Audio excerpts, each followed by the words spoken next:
Hi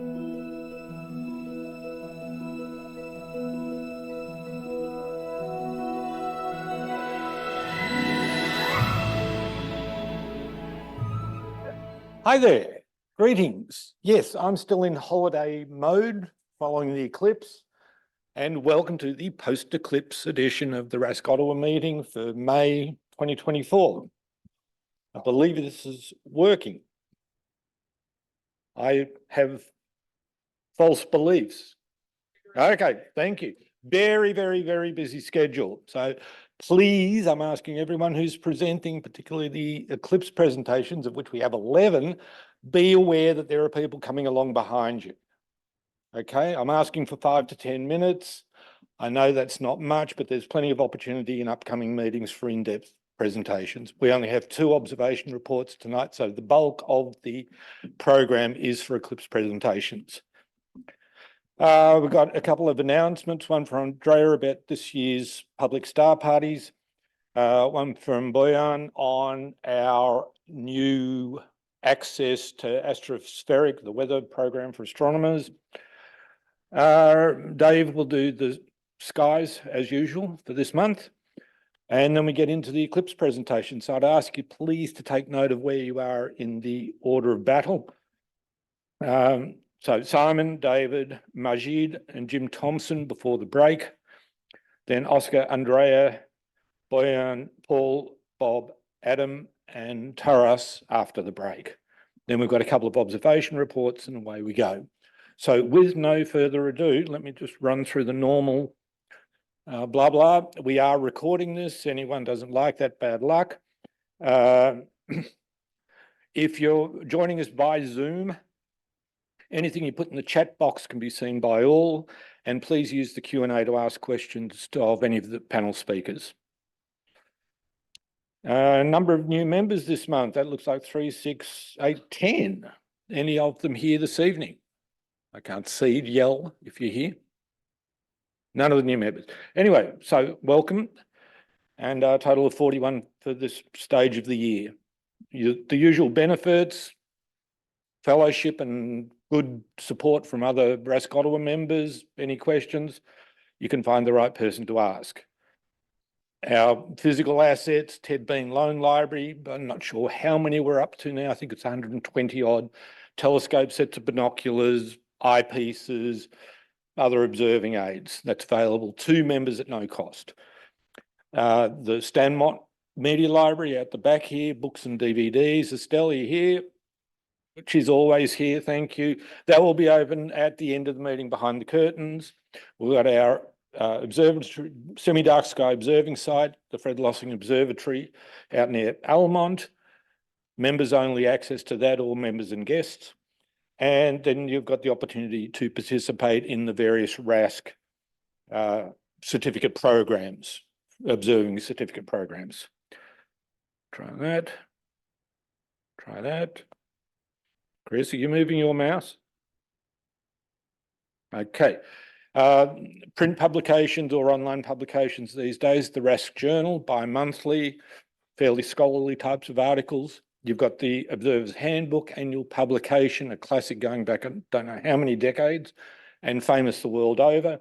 And then we've got our own local newsletter, Astronotes, produced monthly by Gordon Webster over here on the right. Say hello, Gordon. There you go. We've started a Discord server, again, members only access, informal chat. How many subgroups are there now? Many, covering everything from astrophotography to visual observing to blah, blah, blah, blah, blah.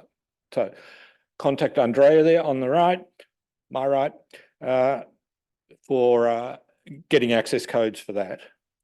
Total membership fees at the moment, a bit over $100 for single individuals, about $100 plus a per head cost for families. And if you're a student under 25 or anyone under 21, we've got a youth discount at $62.40 a year. Not bad value. Plea from me. I've run into a problem. We're doing the migration to the new WordPress website engine, moving away from Drupal, and I've run into a brick wall, and I'm seeking anyone who's got experience with Drupal and in particular with setting up relations through custom post types. If that is absolute gibberish to you, I'm sorry, but maybe someone in future history, when they see the video, will travel back in time and help me out. Members in the news, quite a few this month. Our Eclipse chasers, John Thompson and Andrea, made the press. Dave Fedosevic, bless you. I wasn't sure of the relevance of this one, to be honest. Was this a current news item, or is it a referral to the 79 eclipse? Read that. Oh, okay. Howard got, okay. I missed that. Apologies to Howard if you. Bigger in the real. Yeah, okay. Sorry, Howard. Al Scott, he doesn't show up to meetings anymore, but he is making the press still. And Andrea, again, that's your third mention already in this meeting. We need to cut this out. Made the cover of the current Journal of the Royal Astronomical Society. So a lovely shot of the Running Man Nebula. Jim Thompson, another announcement.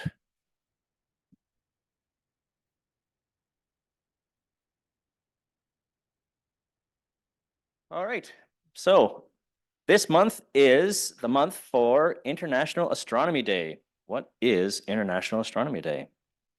Well, it was started in 1973 by the Astronomical League in the US, and it was designed to promote an interest in astronomy in the general public with the hope that it would also lead to people becoming more interested in science. The idea is to host a free sidewalk type event where anybody who's walking by can come and have a look through a telescope. This year is not super exciting for things to look at, but we will have the sun and the moon will be near first quarter. And anybody who comes with their EAA setup will probably be able to put some galaxies up on the screen as well. So the date for this year's event is Saturday, May 18th. It's coming up in a couple of weeks. These are a few snapshots of the kind of thing that you can expect to see at the event. Lots of telescopes, lots of smiling faces,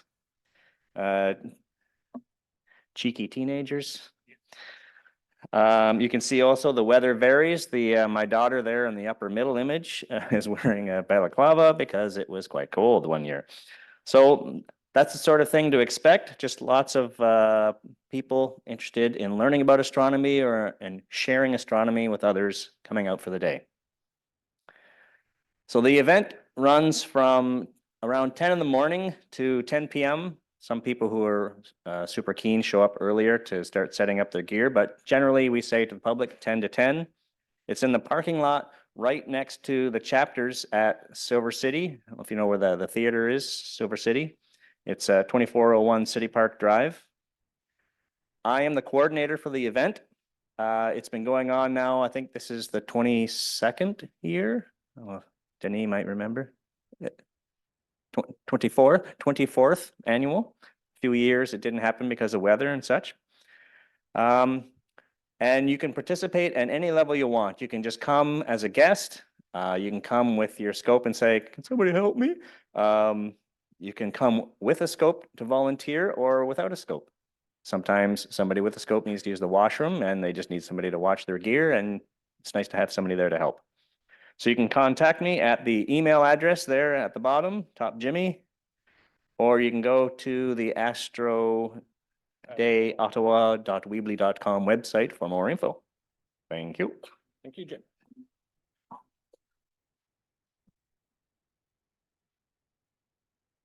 Andrea. Press the thing. It's very bright. So I'm not Katie, obviously. Katie Francis is our Star Party coordinator, but she couldn't be here tonight. She asked me just to tell all of you, we have the dates set now for this summer. These are public stargazing events where our RASC members set up telescopes and we invite the public to come. We will likely be posting this on our Facebook and social media pages. Please share them with your community, with your friends, and invite anybody you want to come. But we also do need volunteers to tell Katie, I'm for sure coming with my telescope, And you can contact her, and her email is there, and it's on the website as well. There's one coming up May 10th, so that's coming up soon, and hopefully we would love to have a lot of people there just to hang out in person. And I'm here for the next, and obviously it's weather permitting, we'll post a go, no go, usually that morning.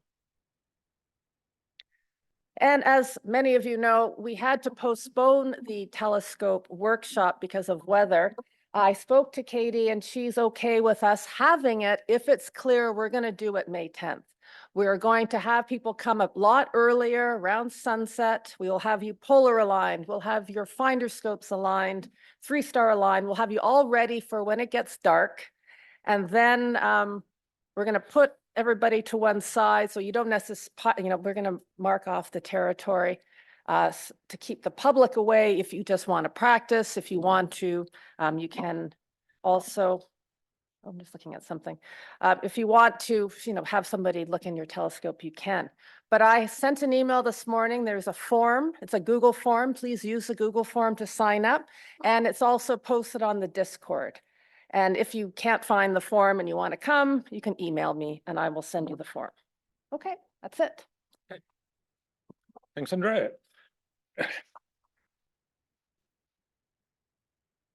Next up, Bojan.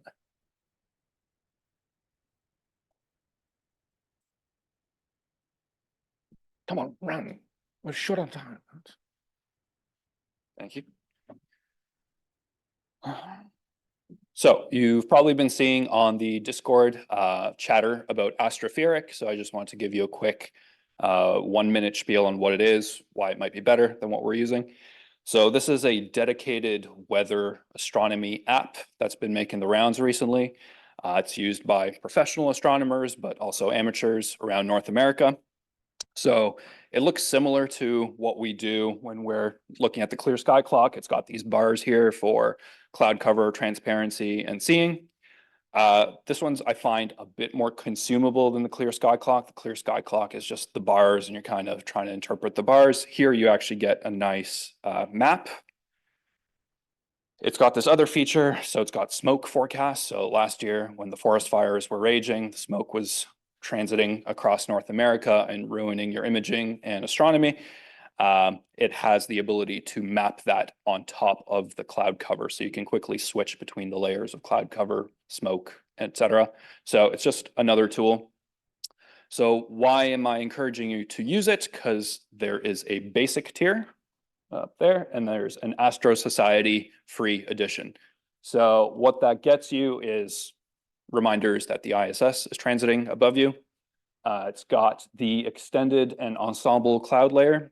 So what that is, sophisticated terms, there's these 4 major cloud models that are used for North America. One's the RDPS, the North American mesoscale one, National Blend of Model and Global Forecast System, which I think is a European one.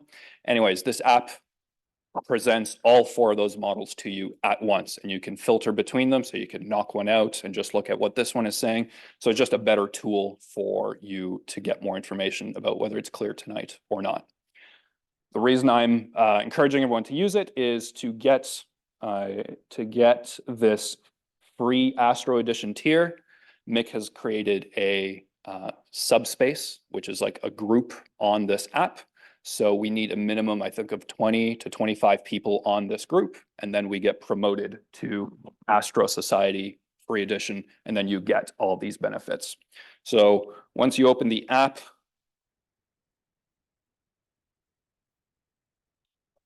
you go click up here, and then it'll say subspaces, click join subspace. It'll say Ottawa RASC, you join, he approves. Once we get critical mass, we all get access to this free tool. That's just another cool widget. So that's it.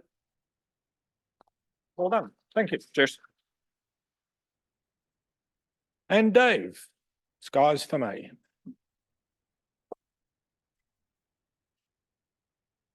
Okay, let's see what's happening in the skies this month. In terms of the moon phases, we have a new moon on the 8th. Full moon is on the 23rd. This full moon was known by our Indigenous tribes as the flower moon. It's also been known as the corn planting moon and the milk moon. But the Eta Aquarids meteor shower, May 6th to 7th. This is remnants left over from Halley's Comet. Unlike Ottawa, it's actually going to be clear May 6th to 7th. So it might be a good opportunity to go out. Also, the moon is just a day or two away from a new moon. So the moon should not interfere with your viewing of this. It's about 60 meteors per hour. It's capable of producing 60 meteors per hour, but in the northern hemisphere, it's around 30. And it peaks the night of the 6th and the 7th. Here's the sunrise and set. The days are obviously getting longer. Mercury is at the greatest western elongation. So look for the planet low in the eastern sky just before sunrise on May the 9th. And days either side of it, you'll also be able to see that. And apart from that, it's rising and setting with the sun. Venus is not visible. We're moving into quite an area of poor planet visibility starting this month and next. Mars is visible before sunrise. Jupiter is not visible. It's now rising and setting with the sun. Saturn is visible before sunrise. Uranus is visible before sunrise toward the end of the month. And Neptune's visible before sunrise. And here is our cartoon of the month. This is for Mick. Thank you. Thank you. Yeah, you're very welcome. I feel honored. I feel so honored. Okay, so now we're up to the meaty part. So David, you're up first, followed by Majid, Adam, Simon, and Jim. That's a different order from what I read earlier, but okay.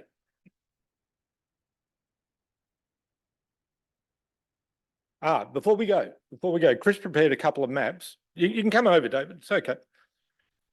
Chris put out a bit of a poll and prepared a couple of maps showing where RASC Ottawa members ended up on the fateful day.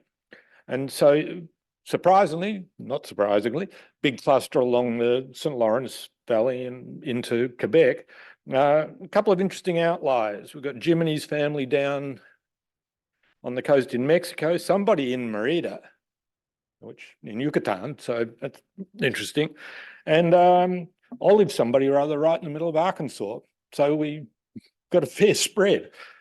And here's where we were, lots of people ending up, I guess like me, I did a 4-hour drive to get from wherever I was out near Sherbrooke, racing the clouds the whole way. I think there might have been a few of us doing that. So with that, Dave, that's your go button. Yep, that's the laser. Okay, that's the back button. Got it. Oh, sorry. Sorry, the palm tree is the laser. Oh, yes. Don't point that. Well, good evening, everyone, and good evening to you out there in Zoom land. Really glad to see that there are people here with us tonight, coming in digitally. I'd like to first say, I just rejoined RASC Ottawa in March. Then there was a call put out. After years of just not having the time to do things, and I thought, well, now I can get back to it. But there was a call went out. One of the first messages I received was we wanted volunteers to go out to any of the Eclipse parties that were going on to provide some facilitation. So I was about to do that when my church called and said, would you mind helping us out because we want to have a little star party in the front of the church? Well, okay, sure. And so we did. And despite the high cloud conditions and all, we had a wonderful time. But I think the big thing about it was a wonderful opportunity to promote Astro to people who had never done this before. Particularly, we had 7 kids there. And I had the deuce of a time trying to keep them away from my equipment. But anyway, they were just asking questions like crazy. Anyways, to start off with, got some pictures in here. They're from myself, from Mike Perot, who is one of our ministers, and Brian Braceland, who loves to take a lot of photos. And this is not a technical astrophotography session. This is strictly social and an outreach to people, to much like we're going to be doing in May.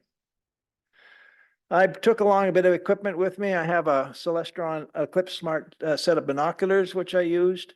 I have a Celestron Nexstar 4SC, which is really great, especially for the kids. And I made up some pinhole cameras, which I took along as well, so people could see with those. And anyway, our location was, we're on the western lawn of our church. We have about a 2-acre lot, and this lawn is just perfect for getting air in a sunny afternoon to watch what was going on. We had over 50 people who showed up for this. They consisted of some of the members from our church, but we had a lot of local people come when they saw us gathering on the lawn, including 7 children who were more than curious about what was going on. So I spent a bit of time giving them a bit of a briefing on what was happening. I gave them a safety briefing and encouraged them that if they're looking towards the west, make sure you have your solar glasses on. And of course, it wouldn't be a party without some food. And so the church donated some snacks and drinks for us, which was very nice. And of course, there I am getting my 4SE set up. And then someone brought along a colander and said, I heard that this could be done, but I can't seem to make it work. So we did get it to work. And it was actually kind of interesting to see it. And there was a lot of interest in that alone. Wow, you can actually see that. And one of the people there got brave or foolish, I don't know what you want to say, put a set of solar glasses over top of his cell phone and decided to take some pictures. And actually, they didn't turn out too badly considering the cloud cover and the nature of the beast that he was using. As a postscript, though, I did want to point out that it was our intention to collect the solar glasses after the event because this group called the Astronomers Without Borders were looking for some donations of used glasses to take down to Central America for the upcoming May eclipse. So we started off, we collected 60 pair that day. But the problem was they didn't stop there.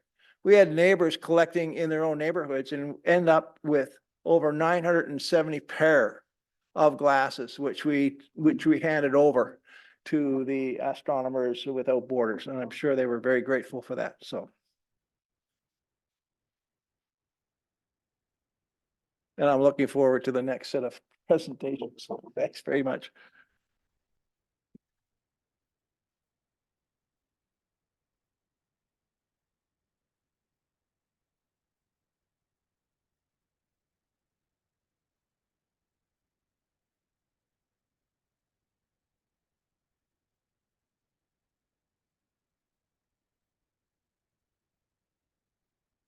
So, okay, so that one is for laser, yes, and it's for big green is for forward. Oh, okay. So it should be good. Okay. Hi, everyone. Okay, should be good. Thank you very much, Michael, and thank you very much, everyone. So I'm Majid Naji. Also, I'm delighted to be with you. I joined RASC something like 10 years ago, 12 years ago, and I had a privilege to be with all of you, and I learned a lot here. So what I'm going to share with you is that the small project which we had, for observing the solar eclipse and measuring some, let's say, contact times, taking some photos, and also doing some measurements regarding the temperature, humidity, and the light intensity variation.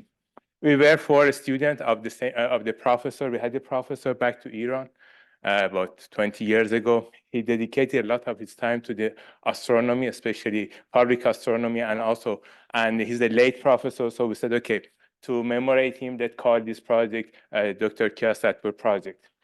So we were 4 groups of the people because we were 4 students of him. So we were in the Grimsby, in Ontario, Kettle Road in Ottawa, Sherbrooke, Quebec City, and Le Party also in the Quebec City, in Quebec province. So my friend in the Grimsby, they were not very lucky, so because the weather was cloudy, but however, they get a chance near the total eclipse, the weather become better, and therefore they get a chance to take some photo as well as measuring the contact time, because that one also was one part of our project. Other friends in Ottawa also were not very lucky. However, they didn't go to exactly shadow region, but they were near the shadow region and the weather was not bad, and they get a chance to take some photos as well as do some measurement, time measurement, as well as measuring the temperature to see how the temperature varied during the eclipse. As you can see, the temperature changes by something like 10 degrees. However, there's a delay between the solar eclipse, I mean the totality, and the minimum temperature, and it's understandable because it's not suddenly cool down. But all of us saw something like 10-degree temperature variation. Other groups, it's including me and other friends, so we went to the Sherbrooke. So for sure, Sherbrooke was very great. The weather was nice. It was a very clear sky, and we get a chance to take some photos measuring the contact times, I mean T1, T2, T3, and T4, as well as doing some measurements regarding the temperature changes and the light variation. For sure, we use also a drone to measure to take some photos, 360-degree photos, to see what's the, how the horizon changes during the eclipse. And as you can see, we had the great horizon near the eclipse. This was near the eclipse, and this one exactly after, when the eclipse happened. I mean, the totality happened. We also did some recording, some film, especially of the shadow bands, because as you know, near the second contact and after the third contact, the sun would be something like the soul, like a let's say call it a point source. So when the sun become a point source, when the point source like passing through the atmosphere, if there's some kind of turbulences in the atmosphere, those turbulences will generate some kind of the shadows, and we can see those shadows. Could you run this clips, please? So, yeah. Yeah, this is when the people become very excited to see those shadows. Oh, sorry. Should back again. Yeah, could you please run? So yeah, some shadows like that will be happen. Before it was not easy to take a photo of those shadows, but right now by the cameras, even by cell phone, it's very easy to get these shadows. Maybe I don't know if you could get a chance to see these shadows. Yeah, these shadows, the flying shadows.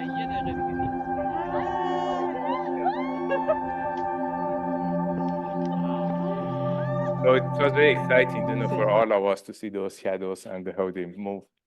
We also get a chance to measure the temperature. Yeah, we had some error at the beginning because the thermometer was, not in the shadow, but after when we put it in the shadow, we also saw some kind of the 10-degree variation or dropping the temperature over the course of eclipse. We also measure humidity to see how the humidity changed. So it's interesting to see some kind of the 30% increase in humidity during the eclipse.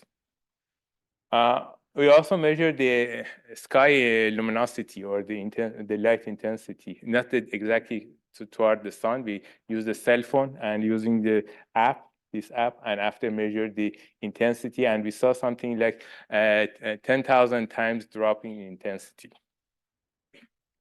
Pressure was not changed a lot. Pressure was, the air pressure was constant. We understand it. It's understandable because when we have a wind, the pressure would be back to the normal. Okay, so I was very delighted to be with a very vibrant group. So could you run this one, please? Yeah, this is the time lapse of the time which we were together. I think it's not run. I should be run. Yeah. So we had 3 cameras, 1 telescope, and couple of cell phone, as well as a drone. One of my friends, loved to take the photo of the drone, and he took a lot of photos. So I, to save the time, I didn't share all of them.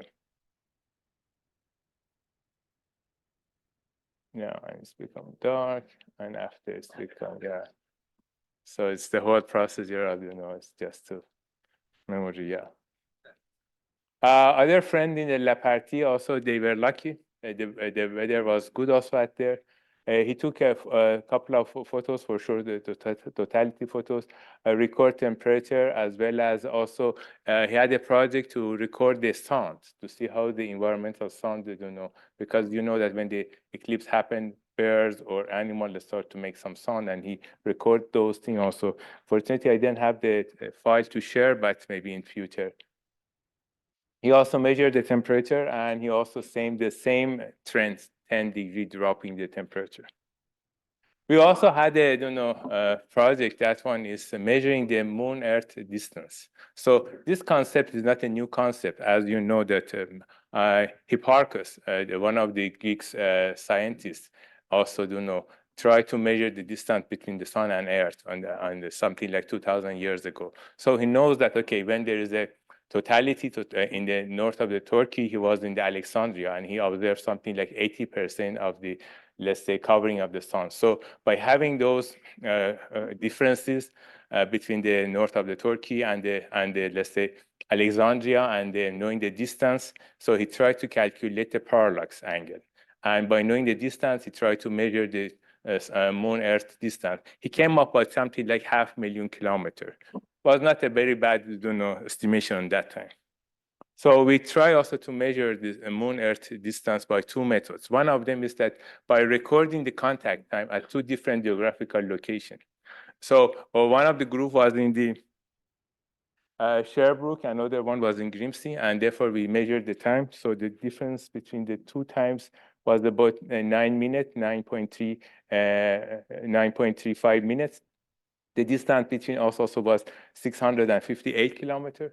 And therefore, by having the differences, time differences, and the distance, we try to calculate we calculated, the Moon-Earth distance. The number which we got is 316 kilometers.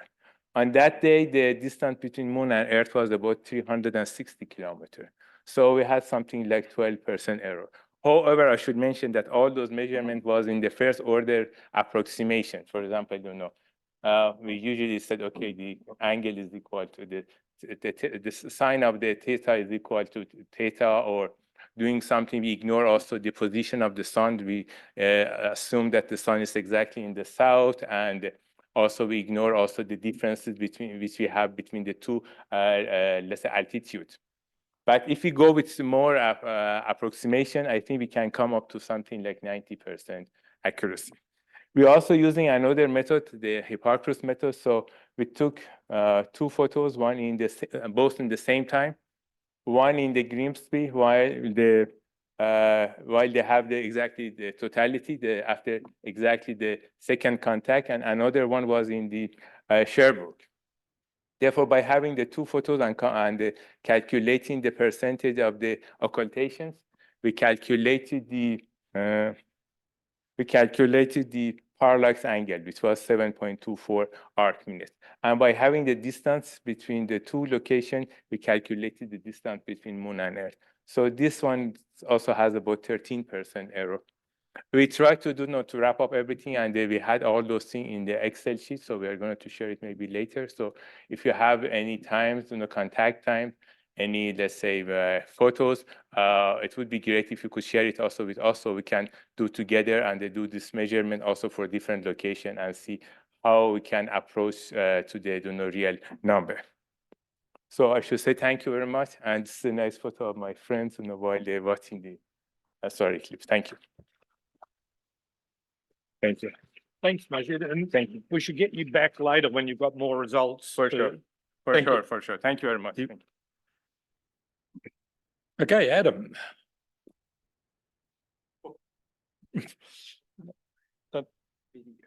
Chris will drive it. Okay, so I'll just give them a cue when I want Yes. to play. Yep. So that you go back, reverse, and the zapper.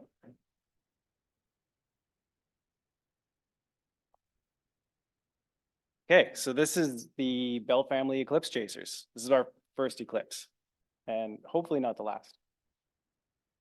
So leading up, I had been picking out a bunch of spots, potential spots along the St. Lawrence, and a week out, everything was looking great. We had lots of sunshine forecasted, and then the weekend hit, and I scrambled, like probably a lot of people.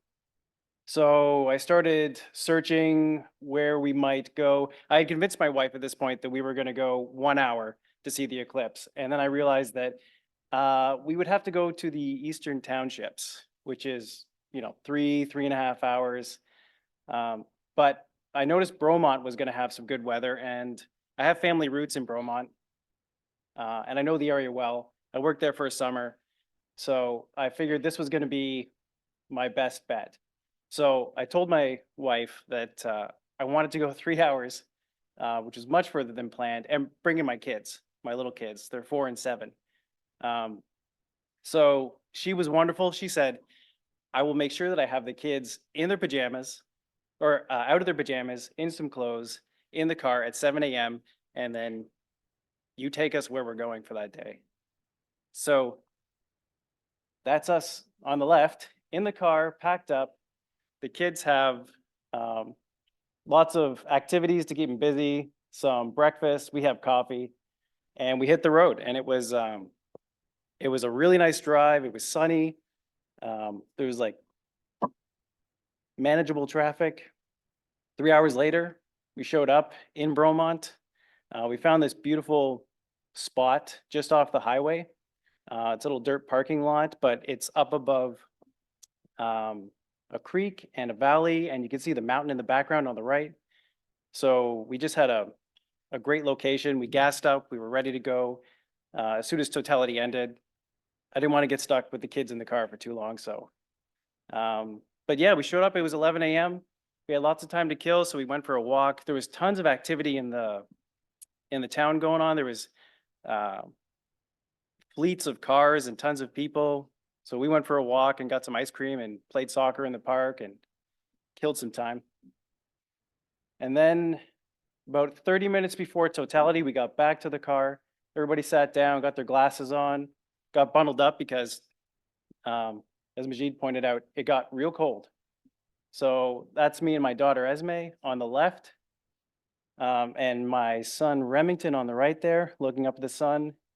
We're just watching it slowly disappear behind the moon. And then totality hit. This is me on the left there. I'm taking off my glasses as I realize that totality is started, and I hit play on my phone that I had put up on a tripod there. I didn't expect to get much in terms of imagery, but I wanted to capture the sounds of our experience and the things that we said to each other when it happened. So yeah, this would be a good time to play that video.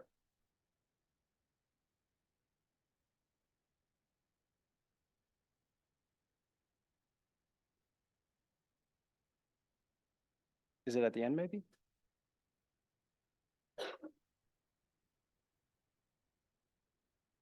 Yeah, here we go. Okay, Oh, glasses on. look at it! Wow. Wow! Whoa! Look, May, can you see that ring is the sun behind the moon? Can you see that? Can you see that? Wow! That's incredible. Do you see all of those, all that light coming off? That's the atmosphere of the sun, the corona. Did a black hole just grow? No, it was the moon. Look, a star. That's incredible. There's 2 stars. Is it nighttime? Do you see it, Mary? Jupiter and Saturn. Is it nighttime? Daddy, is it nighttime? Look, guys, it's sunset all around you. It's sunset everywhere all at the same time. You can see orange on the horizon. Oh, that's incredible. See it in the sky? May, don't touch it. No, don't touch it, please. Look at. Is it a telescope? No, this is the camera. Oh, yeah. I want to look at the binoculars. Oh, Remy, you can't. Sorry, it's just a daddy thing. Aww. Does that look cool, Ram? Keep on looking because it's only going to last a couple. I did let him look through the binoculars. Sure.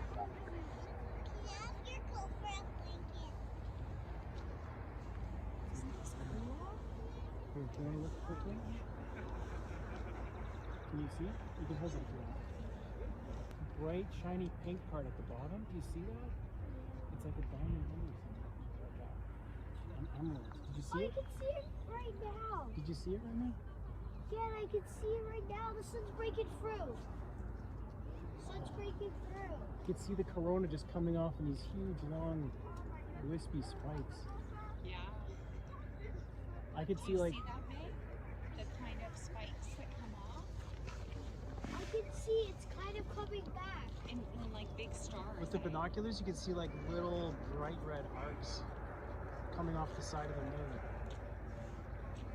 Yeah, and there's a diamond at the bottom. Okay, that's it.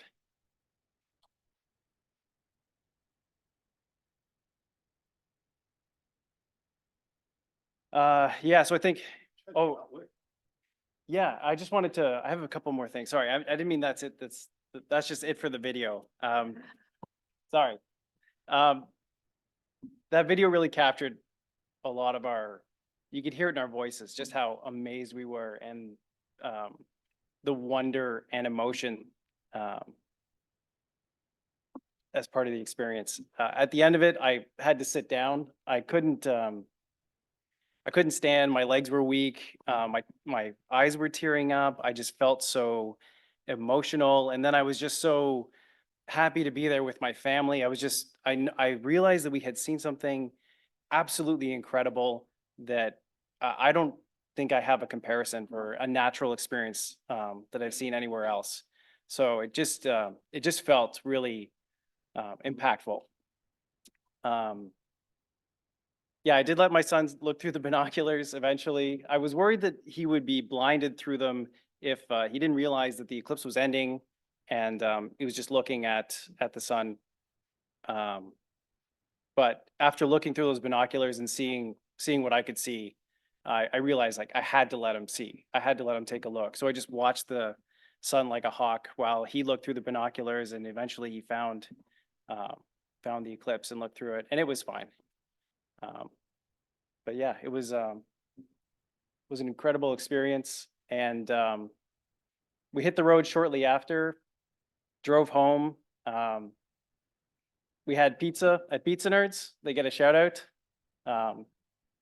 And after dinner, I made this sketch from memory, and I think it does a pretty good job of conveying what I saw. The scale's a little bit off, and the location of the solar prominences are off, but yeah, I think it's pretty close to reality. And on the way home,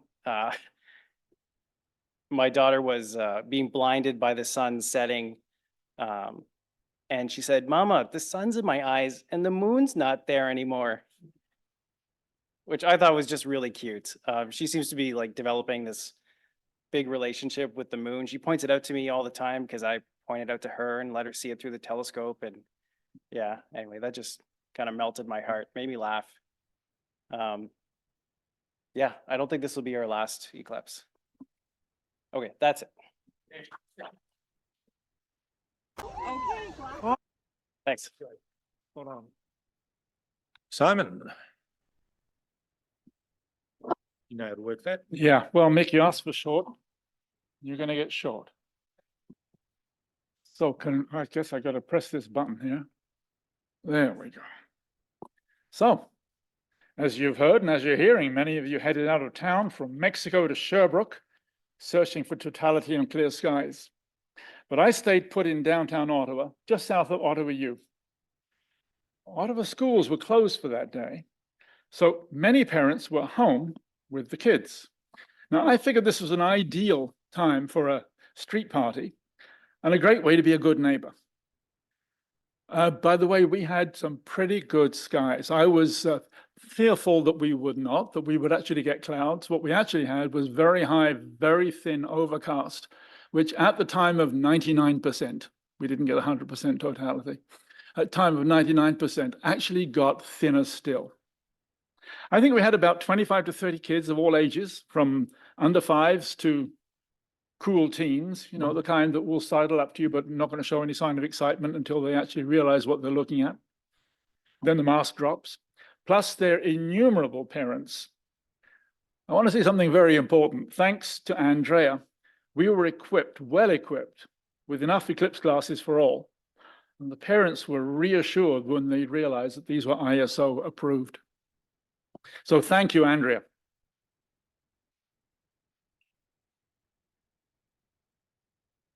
Now, although the schools downloaded the teaching moment to the parents, many parents were unsure of what to do. The myths about eclipses are just rife. So having a bona fide, if you will, amateur astronomer who they all knew well, that reassured many, especially the parents, that everything was safe for them and their kids, and that neither their eyes nor their phone cameras were at risk of damage. Now, just after the 99% eclipse maximum, the approach of dusk and the drop in temperature, I had a live interview with CBC's Alan Neil on the All in a Day show, where he very emphatically underscored my link to the Ottawa RASC. That was a pretty good plug. So my text setup was pretty straightforward. As you can see, I had a 4-inch refractor here with an aluminized mylar filter, which was a great success with the young and the not so young, as well as my kitchen colander, which worked out just as you saw in a previous picture, that turned into a multi-pinhole camera. That was a great source of fascination. And there was probably more discussion with me about that, trying to work out not only how it worked, but why it worked, than for all the rest of the stuff that I had on board. So you can see the excitement there, the under fives and the teens behind. Dave Chisholm's solar projector that he's told you about just before the eclipse, it was a tremendous addition. And it turned out to be the star of the show. Frankly, every home should have one. You can see that the benefits of this is that because of the projection there and the low tripod, it means that kids of any size can easily see what's going on. They've got their backs to the sun, which reassures the parents. And anybody wanted to take a picture of the eclipse can easily do it here at any time during the eclipse. You notice the counterweight on the front. That was my money pouch for when I go trekking. First of all, I put my car keys in there, and that wasn't enough. And then I had to put all of my loose change, and then I had to go and find more and more. Eventually, I found the right balance, and it worked extremely well. I passed the hat. So here you see the eclipse just starting and progressing. This was just before maximum 99%, not quite. And then we pass through, and you notice how the banana flips from one side to the other as the moon actually slides obliquely across the sun. At least that's what it did here with us. I did try actually holding a camera up behind an aluminized mylar filter. This is a filter off of my 8-inch telescope. Well, you can see the success I had. I got a great picture of me reflected in the mylar looking back at me. So no, I didn't actually get a direct picture. But what I did get was this. This was a little card sent to me by 2 of the under 5s across the street. I got the big billing on there. My wife, Mila, only got her name in small writing. But the thing that I really appreciated was in the card, clearly the kids had sat down with their mother and discussed what they'd seen during the Eclipse Street Party. And that's the real reason we do this. And they could see that, yes, you had the sun. And if you fold the thing over, then you got this black thing on the other side, which is the moon. Now, they may not really have understood of how you actually get the moon in front of the sun, but it's the first small step for an under 5. So thereupon, thank you very much.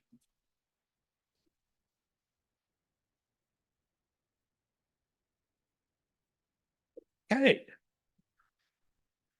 And Jim, I think you're taking us up to the break.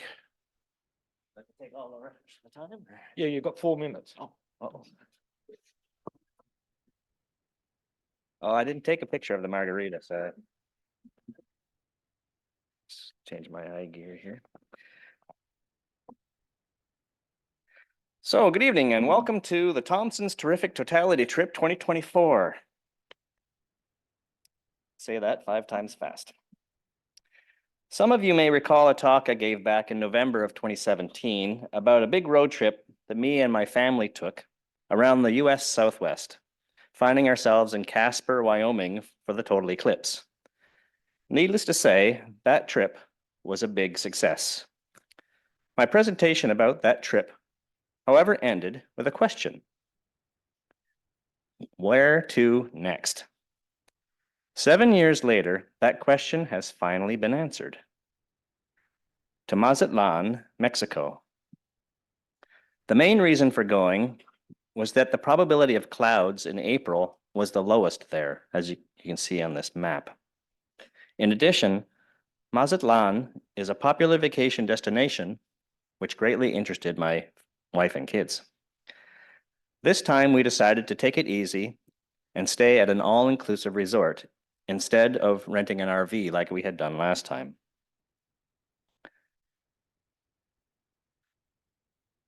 To help focus my trip planning efforts, I put my engineer hat on and defined objectives for our trip. Number one was to put myself in the right spot at the right time to see the total eclipse visually. After that, I had a number of imaging objectives to achieve. The first was to try to capture a flash spectrum of the sun's chromosphere. Next was to collect images to allow the construction of a high dynamic range image of the corona. Next was to take images at set time intervals that I would later put together into a time lapse, and then, if time permitted, try to take some shots of around the surroundings to kind of give an idea of the ambiance of the event. Once all of that eclipse hullabaloo was over, the third objective was to enjoy a tropical vacation with my family. Having clearly defined my objectives, making decisions regarding equipment and time usage was much easier.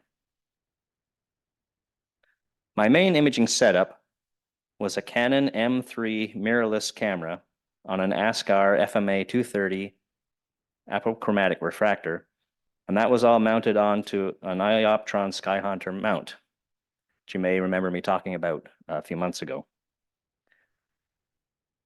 And that is a picture of where I was set up for the event, the beach in the background.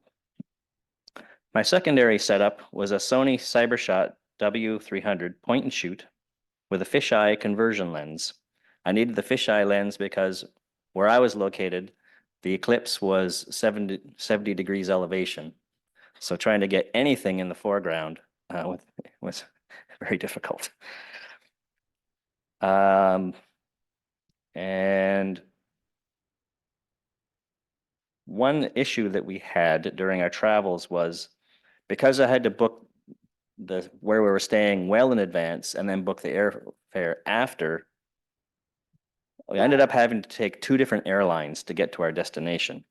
So to make that work well, we all used just carry-on bags. These are my 2 carry-on bags.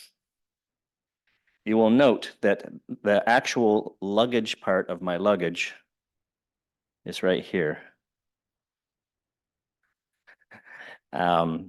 It's good to know, what your priorities are. So as engineers often do, I have prepared a schedule here that summarizes all the things that happened while we were on our trip.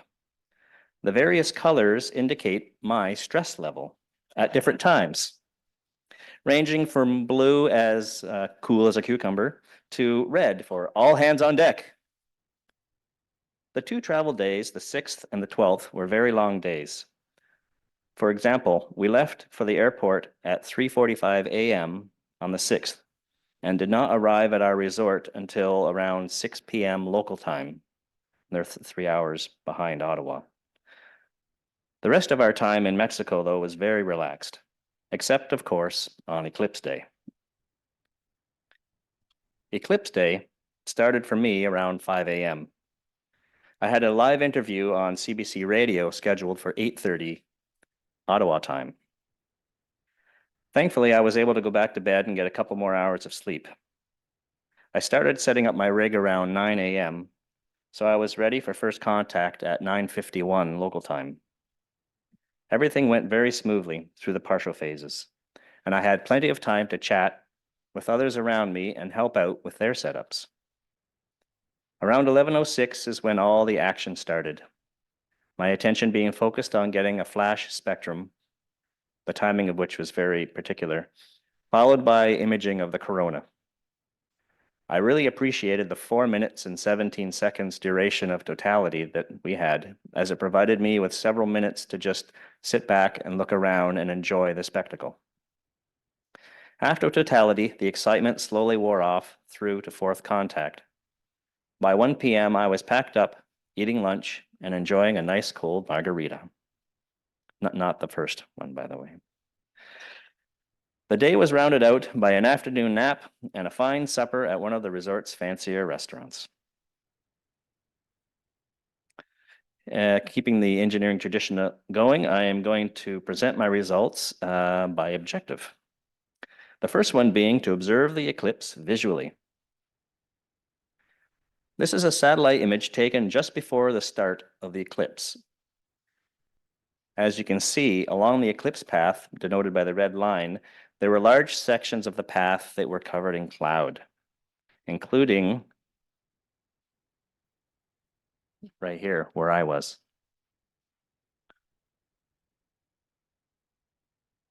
This is a picture in the morning when I was setting up of the sky to give you an idea what it looked like. And actually, it looks a lot worse in the picture than it did to the naked eye. So it was variable cloud covering 100% of the sky, but it was all high altitude cirrus cloud. So it was relatively transparent. Visual observation of the event was not hindered. With the eclipse glasses on, you couldn't really see that there was cloud cover. And during totality, because the illumination, the back illumination of the clouds was gone, you could see the corona and everything just fine. So it actually all worked out just great for the visual observers. People who were imaging, though, they had trouble because it totally messed up all of your exposure times. I did take a moment, well, a minute or two with binoculars to have a look, and that was just stunning. Seeing the full extent of the corona and the intense brightness of the prominences was just amazing. So objective number 1 achieved. My next objective was to capture a flash spectrum. This was achieved by putting a diffraction grating in front of my telescope to split the sun's light. The image here is of the holder that I built for my particular grating, 100 lines per millimeter. During the partial phases, the spectrum of the sun consisted of broad white light emission like we'd expect.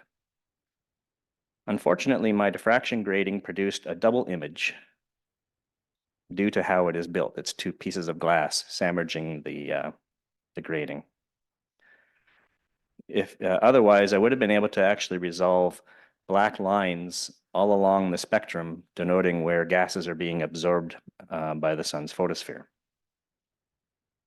Even when Bailey's beads were all that were visible, the sun's emission was dominated still by broad spectrum light.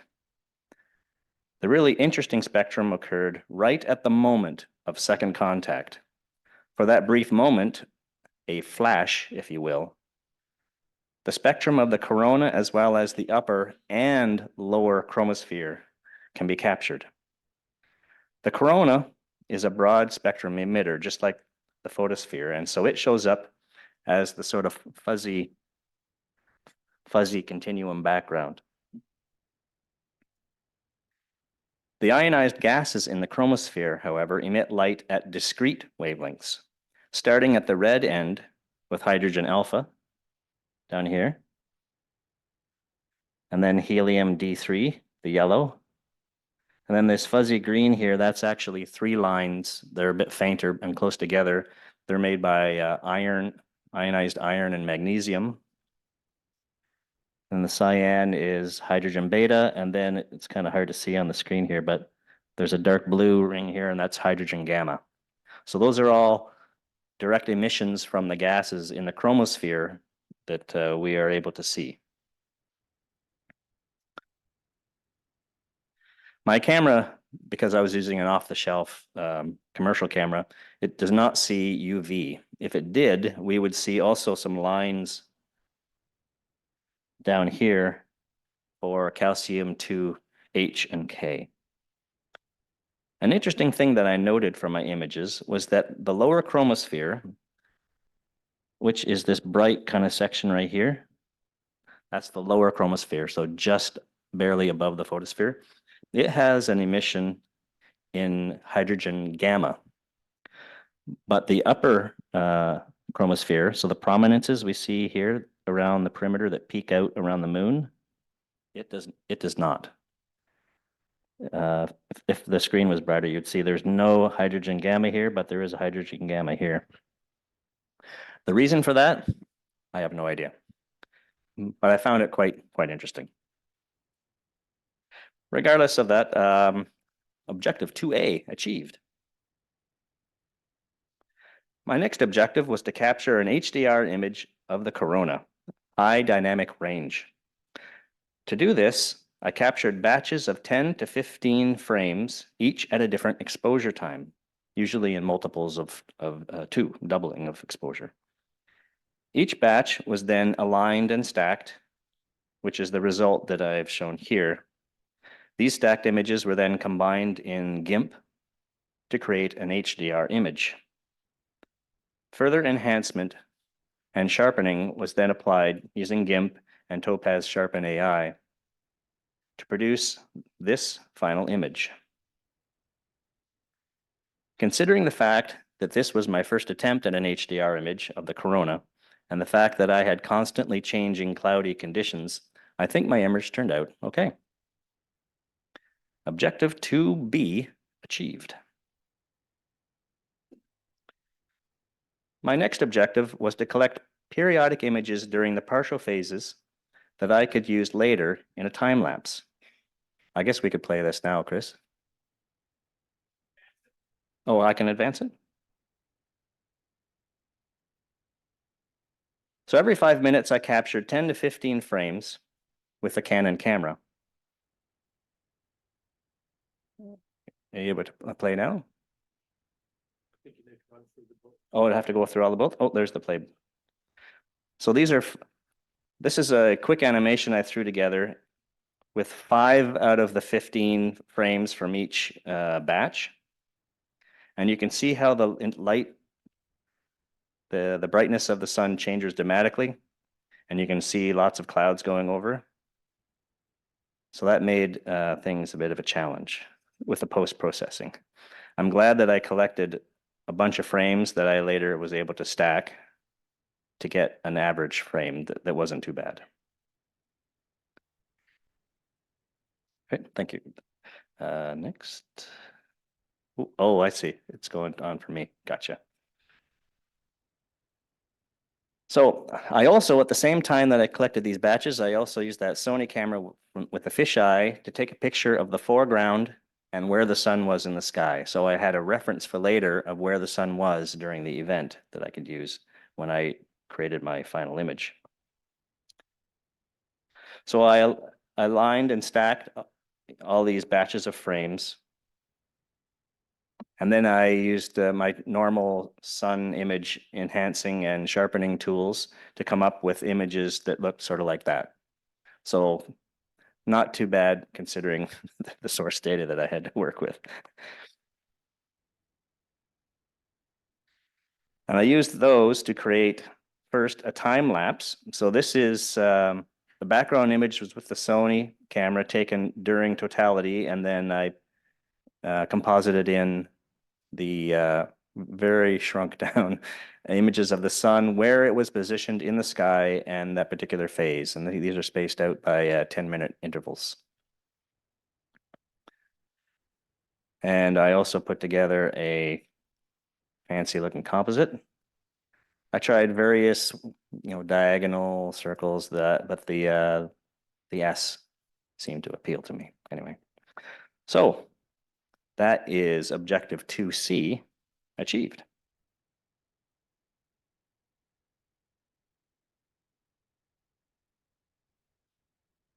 My final imaging objective was to collect ad hoc images of what was going on around me.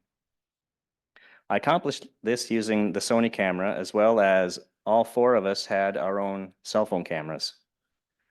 I ended up mostly letting my family take these situational pics because their phones were much younger than mine and the cameras are much better. This first pic is of me and my son Patrick, along with many other eclipse chasers set up around the pool deck at the resort. You can see my son is in full tropical vacation mode. I really like this image captured by Patrick that shows the rapidly approaching shadow of the moon on the clouds to the southwest. You can actually see the shape of the shadow here, which is pretty cool. I don't know if he knew what he was taking a picture of at the time, but. And finally, this is an image my daughter Allison took during totality, showing a section of the 360-degree sunset that we were able to see. That's very neat. And you can kind of see all the people on the beach. The beach was fairly full with people. So objective 2D achieved. Objective number 3 was to enjoy a tropical vacation. And that we did. All the things we saw were too numerous to go through tonight. To give you an idea, between the 4 of us, we captured over 1,400 photos. I'm still weeding through them now to get them posted on Flickr. I could not be happier with the resort we chose, the Pueblo Bonito Mazatlan. The staff was friendly and the food was delicious. Unlike on Eclipse Day, we had lots of hot, sunny weather the whole time we were there. The city of Mazatlan is very tourist-oriented, with lots of things to do and see, and getting around was very easy. I believe it is fair to say that Objective 3 was also achieved.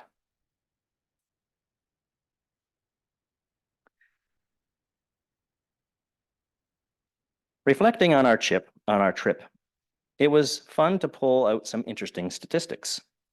Starting with the number of kilometers we flew to get there and back, 13,730. The total, probably for less money too. The total time we spent in transit to and from Mexico was 38 hours.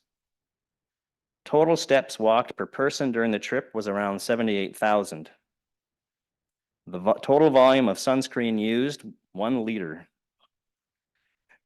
Number of lizards encountered, 5. That's in the wild, 5. Number of margaritas drank as a family, keeping in mind my son is 20, 28. Local beer of choice was Pacifico Clara. And the most asked question was, ¿Dónde está el baño? Or where is the bathroom?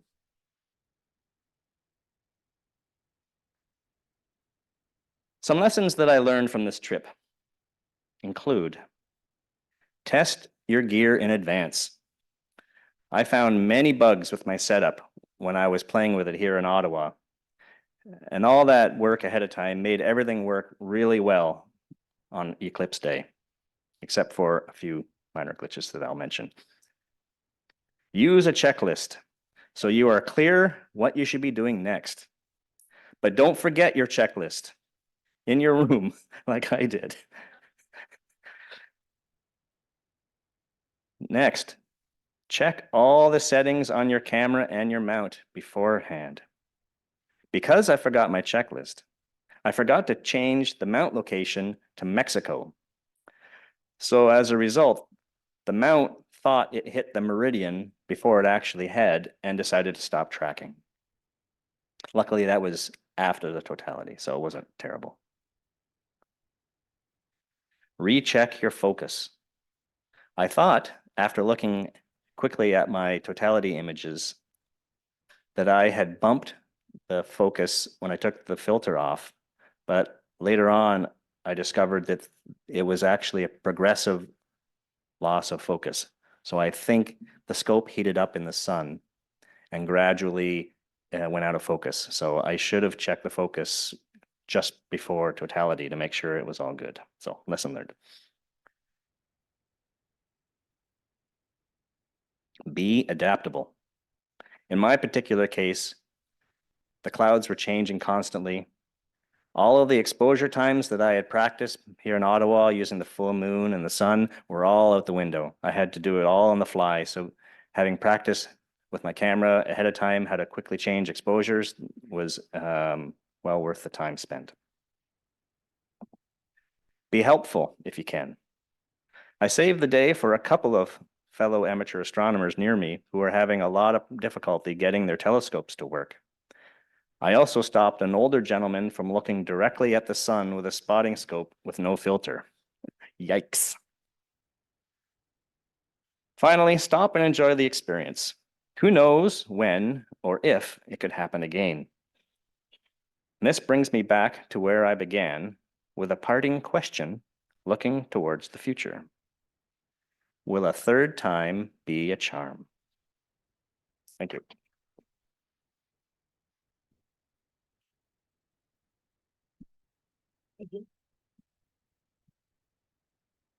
Okay, so we're on the break, trivia challenge, door prize tickets, all the usual stuff. Okay, reminder, the rest of the museum is closed. Door prize tickets, come and get them during the break. Trivia question. Kawanamia, Murrumee and Dixie are locations in North Queensland, sort of up here-ish. What made them special for eclipse chasers during the early 2010s? And I'll give you 10 minutes for the break. Thanks.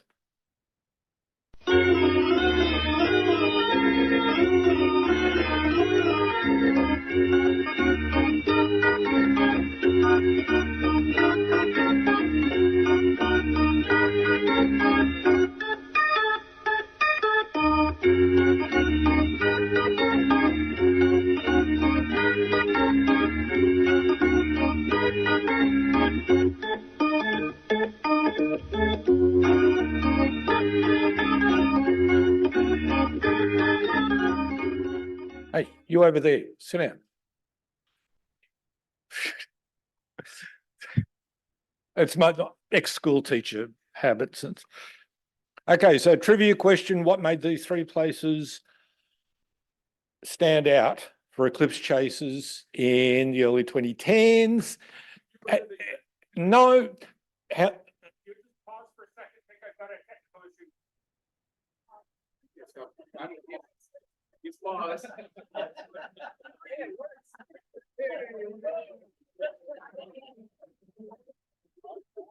Where's the news? Where's the news? Hey, I'm the one with the laser here. You just.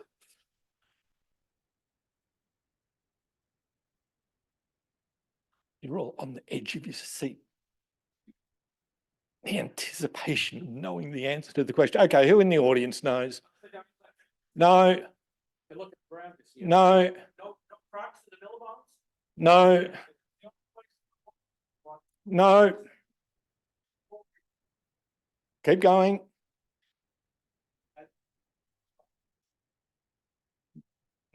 Yeah, that didn't make sense to me. You want to try it again?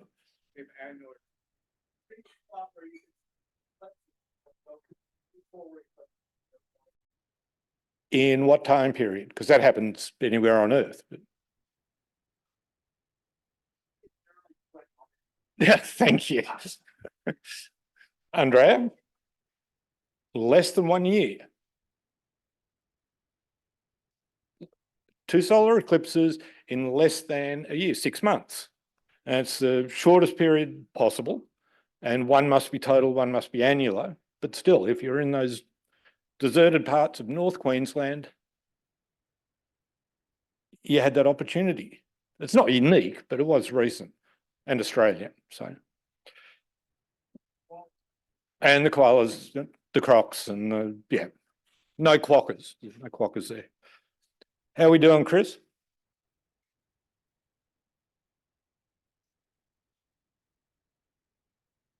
Okay. Should I sing?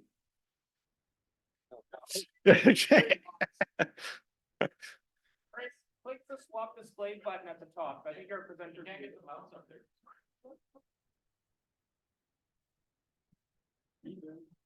No, oh, you want to talk to Chris? Oscar has advice, Chris. Okay. Is this the horse head? Are these the Pleiades? Some are real messiers, but the rest are just NGCs. Open your eyes, look up to the skies and see. Mine is a Porsche. I've got a rat mound. I've seen comets come and comets go, meteors and sky glow. Ottawa in winter doesn't really frighten me. I'll freeze. Thank you.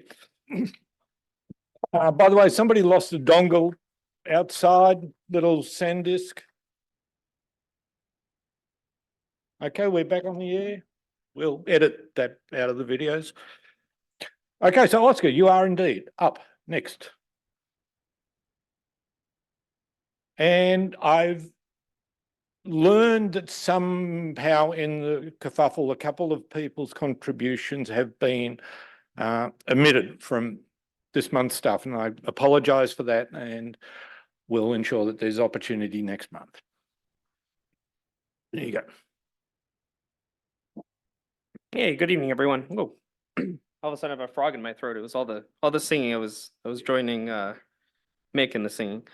All right. So I'm gonna share a couple images from my total solar eclipse experience. My family and I originally we were gonna travel to Prince Edward County with Paul.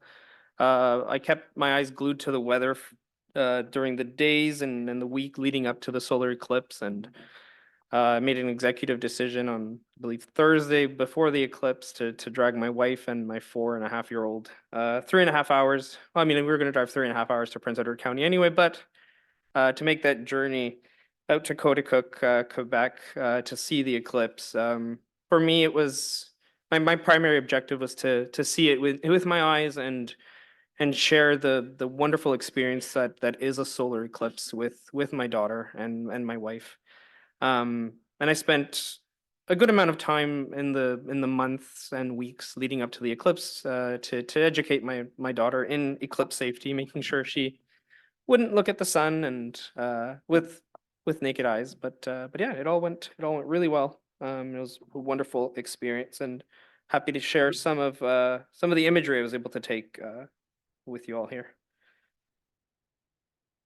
So the first thing I'm going to share here is I guess a time lapse of the eclipse. Chris, if you can just hit the button there. I don't think I can play it from down here.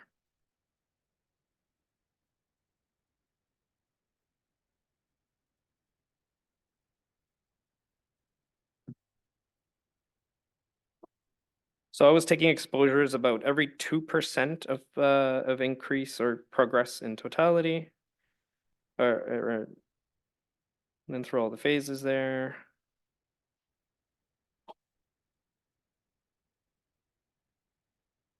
I obviously slowed down the progress during the totality just so I could show some of the different elements there.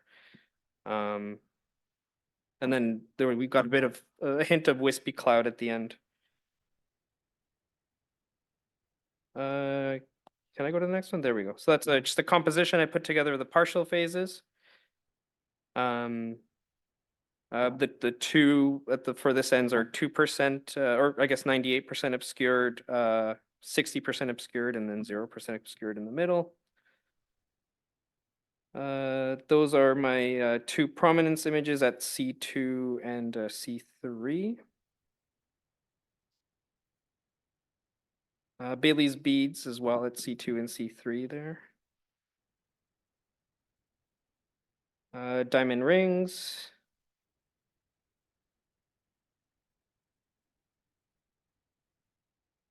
That's the corona, and I was pleased that I was able to get some earth shine on the moon as well, so you can see some detail in the face of the moon. And that's all illuminated by the reflection of the sun's light onto the face of the moon, off of the Earth onto the moon. And during totality, one of the things that really stood out to me, and it actually made me hesitate in instructing my family and those around me to take their glasses off, was how bright the prominence here was.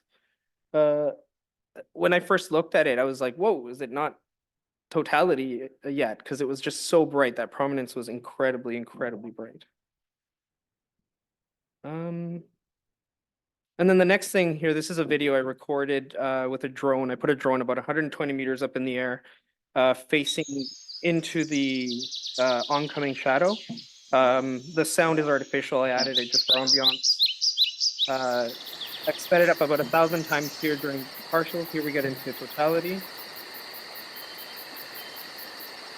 If you look at the mountains in the distance, you'll see it get brighter before the rest of the foreground does.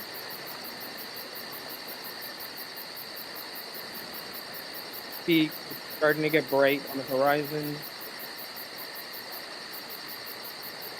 Got maximum eclipse, yet the horizon is now getting really, really bright. See it starting to illuminate those hills in the background there.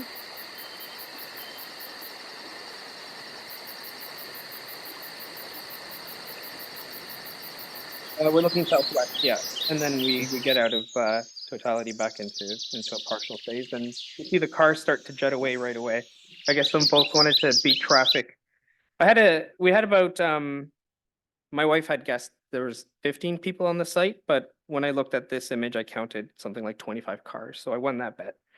One of the few battles I get to win with my wife, but I'll take a win. A win is a win.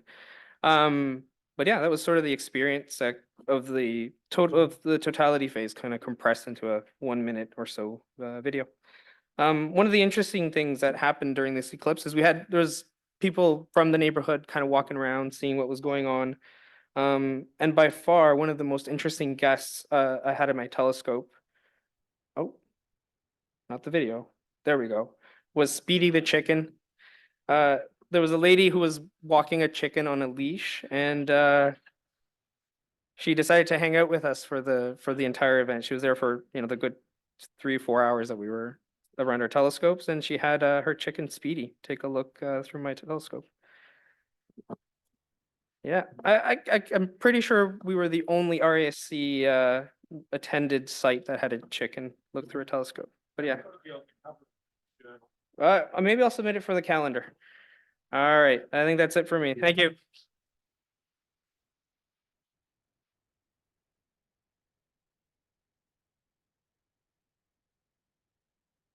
Okay.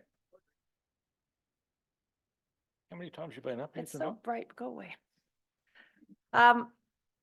So for on April 8th, I drove with my husband to Lac Mégantic, which is 470 kilometers east of Ottawa. And my husband was like, aren't we getting close to Maine? And I didn't tell him we were like 22 kilometers from the Maine border. One of the things about Lac Mégantic is that I was like, that sounds familiar. It was the scene of Canada's worst rail disaster when a rail car came down the hill, exploded, and killing a large number of people in that town. And what you don't realize until you go to Lac Mégantic is there are railway tracks going all the way through downtown. First of all, downtown is all brand new. It's totally rebuilt because it was flattened. And these people every day listen to this train going through the town. So it was sort of hard to not be aware that this was a scene of a great tragedy. And even the people of the village, they're all just a little traumatized by this. If you go to this memorial, there is a list of all the people who died, and you can see entire families are listed. So it was nice for them, I think, to have a happy event occur at Lac Mégantic. And just quickly note the location. We ended up being really close to the center line. I didn't really plan that. This is a video of the park, the town park downtown. And I'm going to play it because it was kind of fun. It just goes to show how many people were there. That's Charlie. He's a member. The light is actually starting to dim already, and it was full of all kinds of people who came down. And you can see we're down by the lake. And I'll show you a video of where exactly we were. There's a lot of people there from Quebec City because they just came down from Quebec City. The Mount Megantic Observatory is very close, and they ended up having a big event. So like 4,000 people went there, and we're not here in the town center, which was nice for us. This was our setup. As you can see, the lake is frozen, so it was really cold at Lac Megantic. We didn't have open water, and I have them set up with 3 cameras. These were the fellow photographers that I was with. Malcolm Park is from Kingston. He's their president. And Charlie is in the middle. And Charlie is a member here that I never met. So, of course, I tried to get him onto the Discord, but he's not on yet. And of course, my husband, who was kind enough to drive his ridiculous wife 470 kilometers. We were dressed very warmly. Oh, and so this was one of my images that I took. It's a composite. It's a single, actually I took it with my camera that is probably 25 years old and a kit lens. It is a composite. The actual background was taken at totality. That's obviously portrait mode. And my favorite part about this image is I actually caught a little tiny diamond ring, which is very cute. These, the top row are my images from totality, the diamond ring, the corona, and the other C3 diamond ring. I wanted to compare them though to some images taken by my friend Britt. Her images are on the lower level and they were taken from Arkansas. And she was at the very edge of the bottom edge of totality in Arkansas, and whereas I was on the center line. And what I thought was really interesting is you can see that my diamonds of the diamond rings are 180 degrees from each other, and hers are 90 degrees. So it's the difference between being on the center line and being closer to the edge of the path of totality. So I thought that was kind of neat. And also, this is not my image. It was a recent APOD, but everybody was trying to look for Comet Pons-Brooks, which you can see. This fellow was taking an image, Lin Juan, in New Hampshire. And I don't know how he got this image, but he ended up taking images with a 40mm lens all around the sun during totality. And not only did he find Pons-Brooks, he also was able to take an image of what's called a sun grazer comet. It's Comet Soho 5008. And it was just flying into the sun to die that day. And so if you took some wide angle shots, you should go look to see if you can find the little comet. I know some people have been able to locate it if they did a 200mm lens. So that's the news from my journey on the eclipse.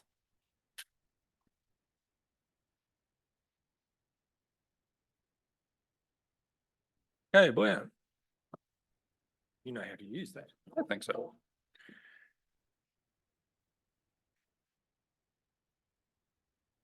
So like most of you who stayed in Ottawa, I drove east. I had my partner, her best friend, my mom, and then a separate car with my partner's family in it. So we had a little convoy going. We left at 7 a.m. From Ottawa.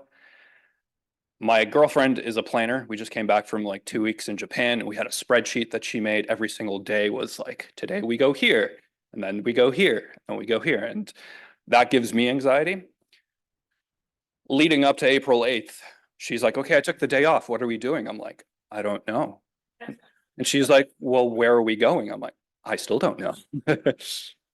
So woke up the morning of, made our little convoy, left Ottawa, and we just kept driving east. And then I'd get out of the car after an hour of driving, look up at the sky. I'm like, no, we're going to keep going.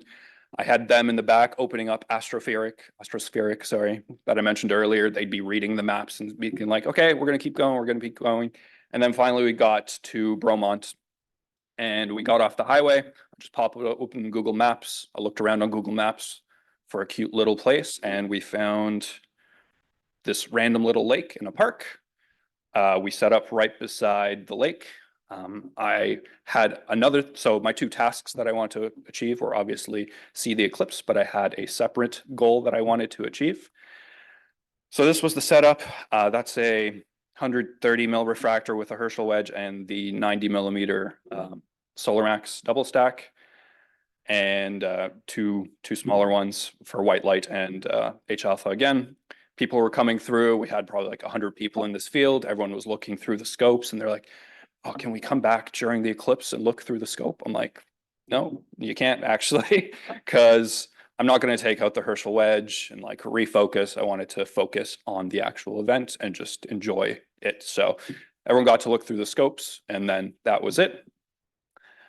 So as I just said, you can't actually see anything through these telescopes during totality because they block out so much light. So I managed to convince my girlfriend that I needed help in adjusting the telescopes. And she's like, "Oh, like, okay, fine." So she's adjusting the telescopes. I'm telling her to look through them because she needs to pay attention to something in the scopes. And I thought, for astronomy, I love astronomy. It was that time. So I proposed during the last 30 seconds of totality. Thank you.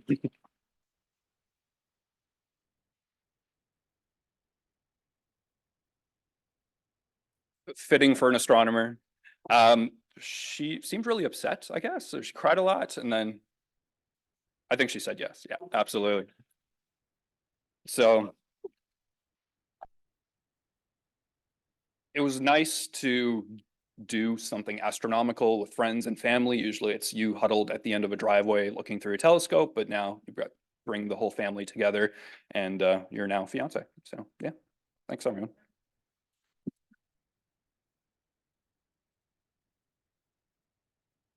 Okay, cool.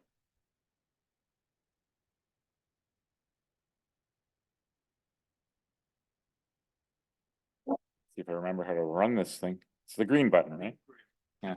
Well, good evening, everyone. I'm glad that so many folks had a good chance to see the this magnificent event close to home, and many getting such fantastic images of this rare phenomenon. Even those as you saw with some of the work tonight who were viewing it from Ottawa with 99% coverage. It must have seemed like a very unique experience. For my eclipse venture, I had set up a gathering, a family gathering, a year in advance down in Prince Edward County, just a stone's throw away from Sandbanks Provincial Park. Oh, where's my slide?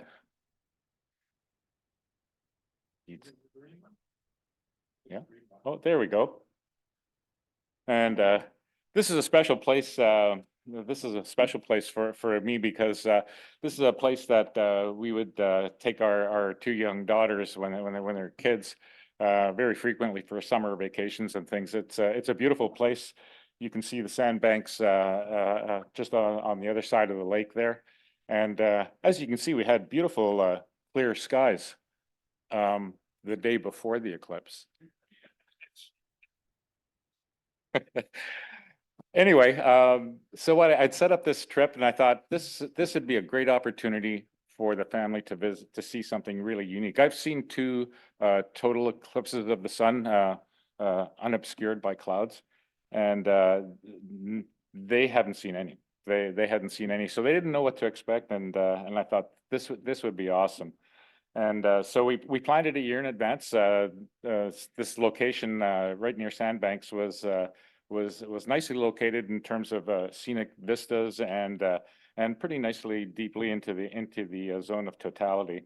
And being relatively close to home, especially with a 2-year-old granddaughter in tow, it would definitely aid the logistics. So we made the plan to go down there. And like I said, as you can see, we had wonderful clear skies, but Mother Nature had a little bit of a different idea for Eclipse Day. And as it turned out, we didn't see it at all. But we saw, yes? Oh, sure. I thought I usually bellow loud enough. Yeah, Mother Nature had a bit of a different idea for us there, and we debated what we should do. I of course had thoughts about let's drive somewhere, but with the family in tow and like a 2-year-old, that's a little tricky, especially since at the morning of the eclipse we had breaks in the sky, and we could see, before the partial started there, that if Mother Nature was kind, we may just get a glimpse of this thing. But it was a bit too late to pull the pin, especially like I said with the young one in tow. So we thought we'd cross our fingers and see what we would get. Well, we didn't get the eclipse, but we did get an interesting play of light. I was obviously I had my gear all set up, and I practiced my scripts and everything else. Everything was actually mechanically working quite well. But I was crossing my fingers on a clear break there, and as we got closer and closer to totality there, the clouds kind of thickened up, and I was feeling obviously rather disappointed, because like I said, I've seen 2 other eclipses, and they are magnificent events to see. But what turned out was that the family didn't feel disappointed at all, because they didn't know what to expect. And as you'll see I've got 2 short videos that I'm going to show here.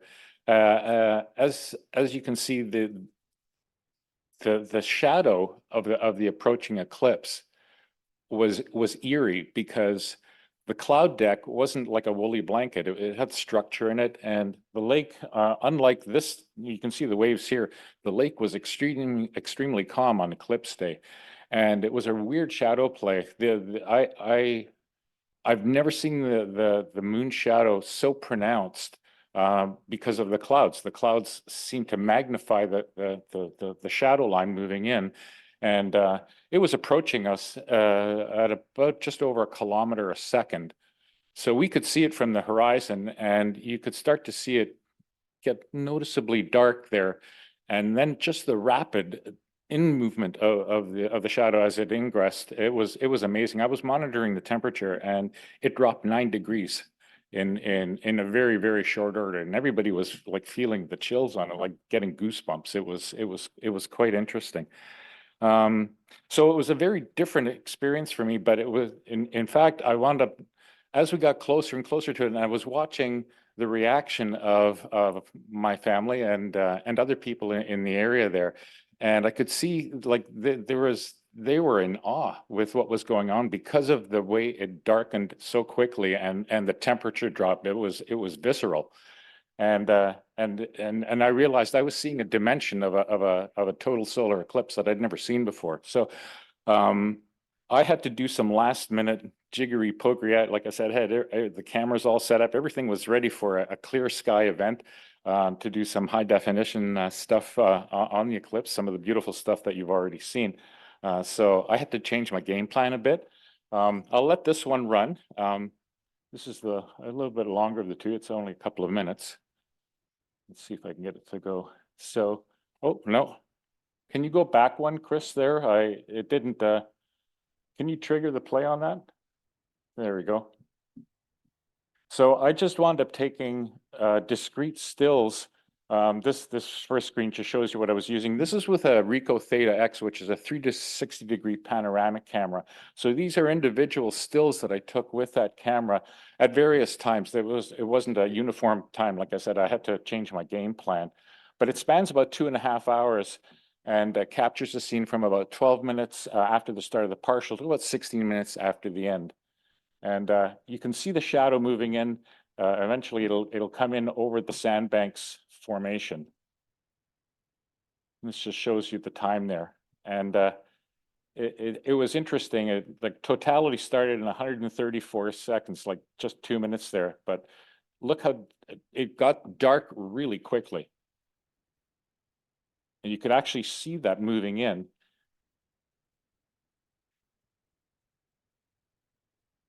And everybody was getting the willies. It was really weird. 3 seconds, and at 3 seconds, that shadow was already over the sandbanks, because it was about 3 kilometers away from us. This is a wide field. It's about 165 degrees, but here at maximum eclipse, you can see the light on the west where the edge of the shadow was already at play, and we sweep around, and you get a 360-degree view of the scene there. By far the darkest of the total eclipses that I've seen, and that was obviously with the clouds there, but it was noticeably dark, and you really felt that temperature drop.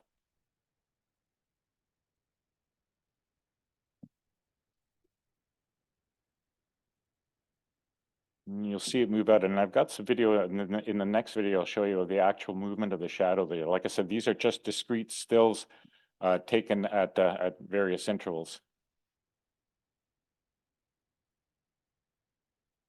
It was a beautiful play of light, though. I really loved the play of light on the water and in the clouds there as it moved in. It was very colorful, actually, as you saw there. Yeah, there's the end of totality. Partial here ends in 36 minutes. And partial ended 16 minutes ago.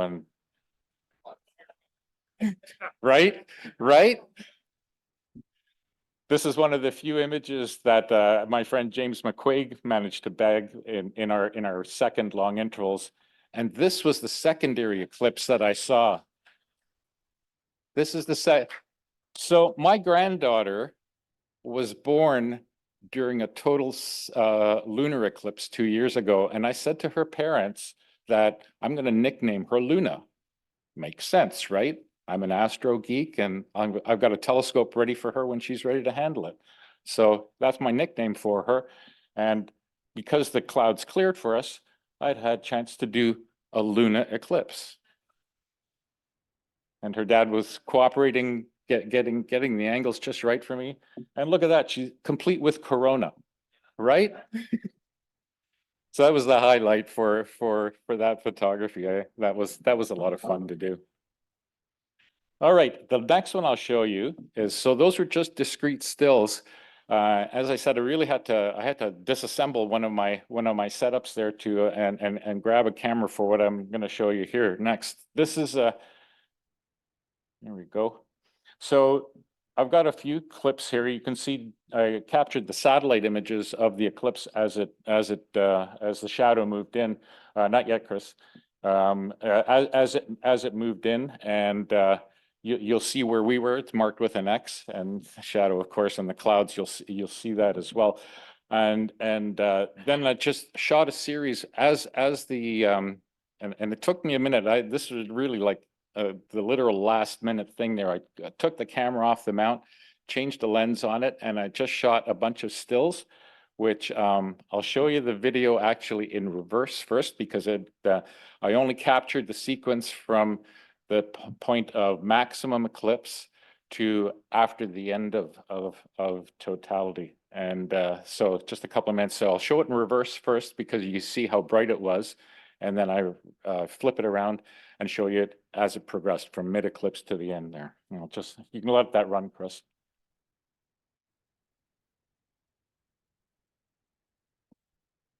So the first is the shadow as it moves through.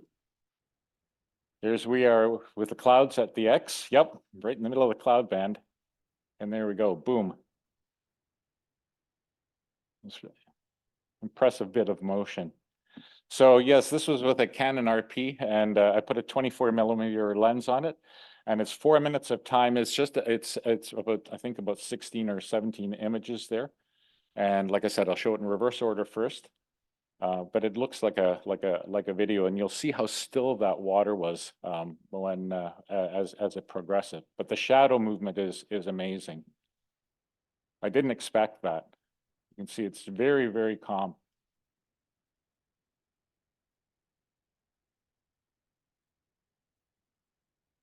And the clouds really seem to magnify that. It was interesting with the water. There we go, maximum eclipse, and I'll flip it, and we'll run it in the right direction for maximum as the shadow is moving out. I've never observed it so clearly. It was kind of neat. And one of our other folks there, James and Craig's wife, Heather, she got it right. She set up her iPad and filmed a video. Watch this. I love this. She did an excellent job, and she got the whole sequence there.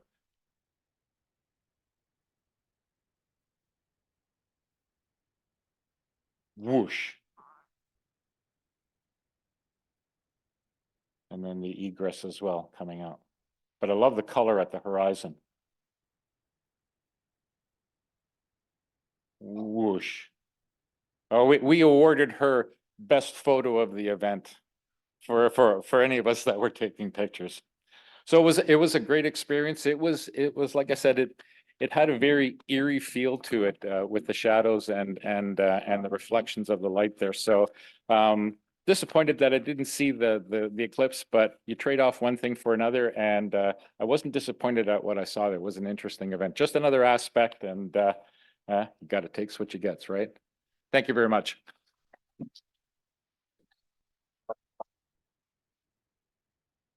I just have to say, Paul, that last scene reminded me very much of the climax scene in Three Body Problem when the Sophons turn off the sky. Any of you that have seen Three Body Problem know what I'm talking about. So, okay, Bob, please. I'm going to try. Okay, this way. Okay. There we go. My home is in North Augusta, and it was in totality. Totality was going to come through on April 8th. I knew I would be observing it myself, so I thought I might as well have an open house. I let it be known to friends and family and relatives and neighbors that they were welcome. All right. I love this machine. I had been warned by our weather expert, Attila Danko, that we only had a 40% chance of clear skies. This was months before the eclipse. If you check the sky in this photo, you can see what we got. We were mostly looking through high cirrus clouds for the partial eclipse, but in totality, we hit one of those blue holes. And 5 minutes after totality, boom, the sun and moon were gone. Even if you put on solar glasses, you couldn't see the sun at all.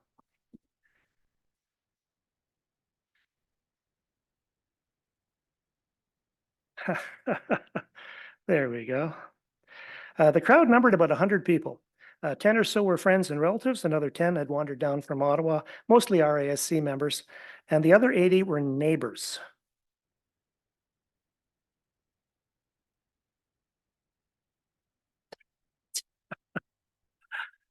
My yard is about 3/4 of an acre in size, so the crowd had plenty of room to spread out.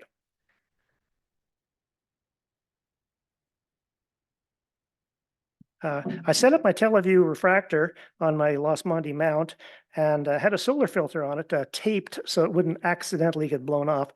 If you look at the solar filter, you can see that it's actually in the bottom of an old plastic flower pot. I polar aligned the mount the night before so it would have an accurate alignment, and I centered the sun in it, and the sun stayed for the entire 2 hours that we were observing in the field of view. Pretty astounding tracking, considering we had all these kids hanging on the mount. Yeah. And for safety reasons, I did not attach a finder scope at all, which made finding the sun a bit of a challenge. The refractor was a big hit with most people, but especially the kids.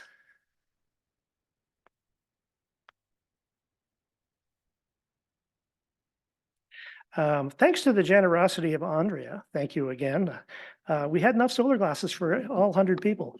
Now, she didn't give me 100 glasses, but a number of people showed up with their own glasses. So we were fine.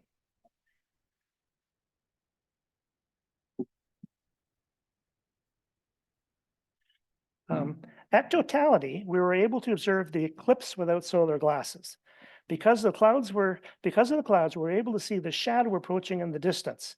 As it was moving over 1,000 miles per hour, it came in very quickly.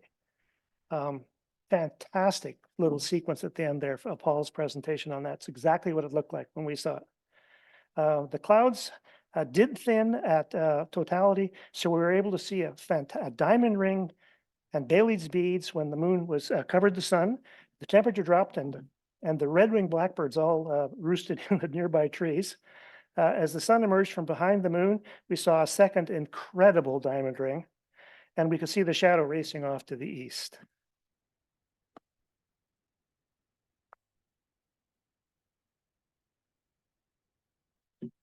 Many folks snapped cell phone pictures of the eclipse itself through the refractor.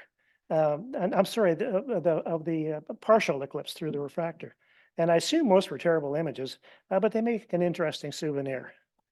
It's really hard to get the cell phone centered on the telescope well. Most folks also snapped, many other folks actually snapped cell phone photos of the eclipse itself. Cell phones are generally, take terrible astronomical photos, and the high cirrus clouds didn't help.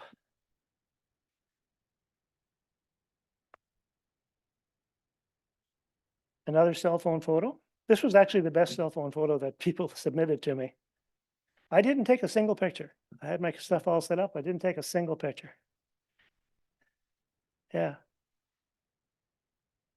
And this fifth picture was taken by Doug Fleming, who was at my place. A spectacular picture. And this is a pretty good representation of what we saw at totality. Just before I go, I would like to tell you that today is my anniversary. So is there any other you fools who would bring your wife to an RASC meeting on your anniversary?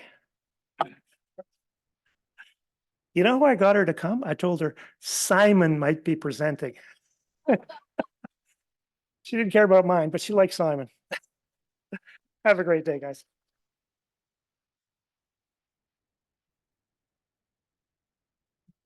Just an observation. My first eclipse was in Melbourne in 1976, and this is late autumn. And if you know anything about Melbourne weather, it puts Ottawa to shame. So Saturday afternoon, we're all up on the roof of the science building at the university and got very dismal hopes about what was going to happen at totality. And lo and behold, one of these magic holes opens up. Now, in the 50 odd years since then, I've heard that story so many times that it makes me wonder if there's not a presentation out there to be made about this phenomenon, what's known about it, why plausibly it seems to be relatively frequent. It's just a thought.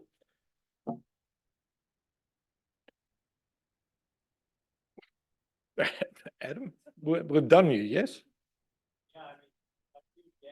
You just want the applause.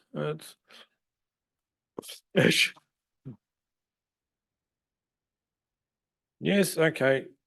Can you? Yeah, done. And Paul. Taras. Finally.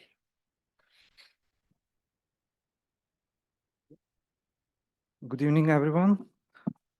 So my trip to solar eclipse started with my backyard, where I set Celestron alt azimuthal 130 SLT, quite simple, primitive mount.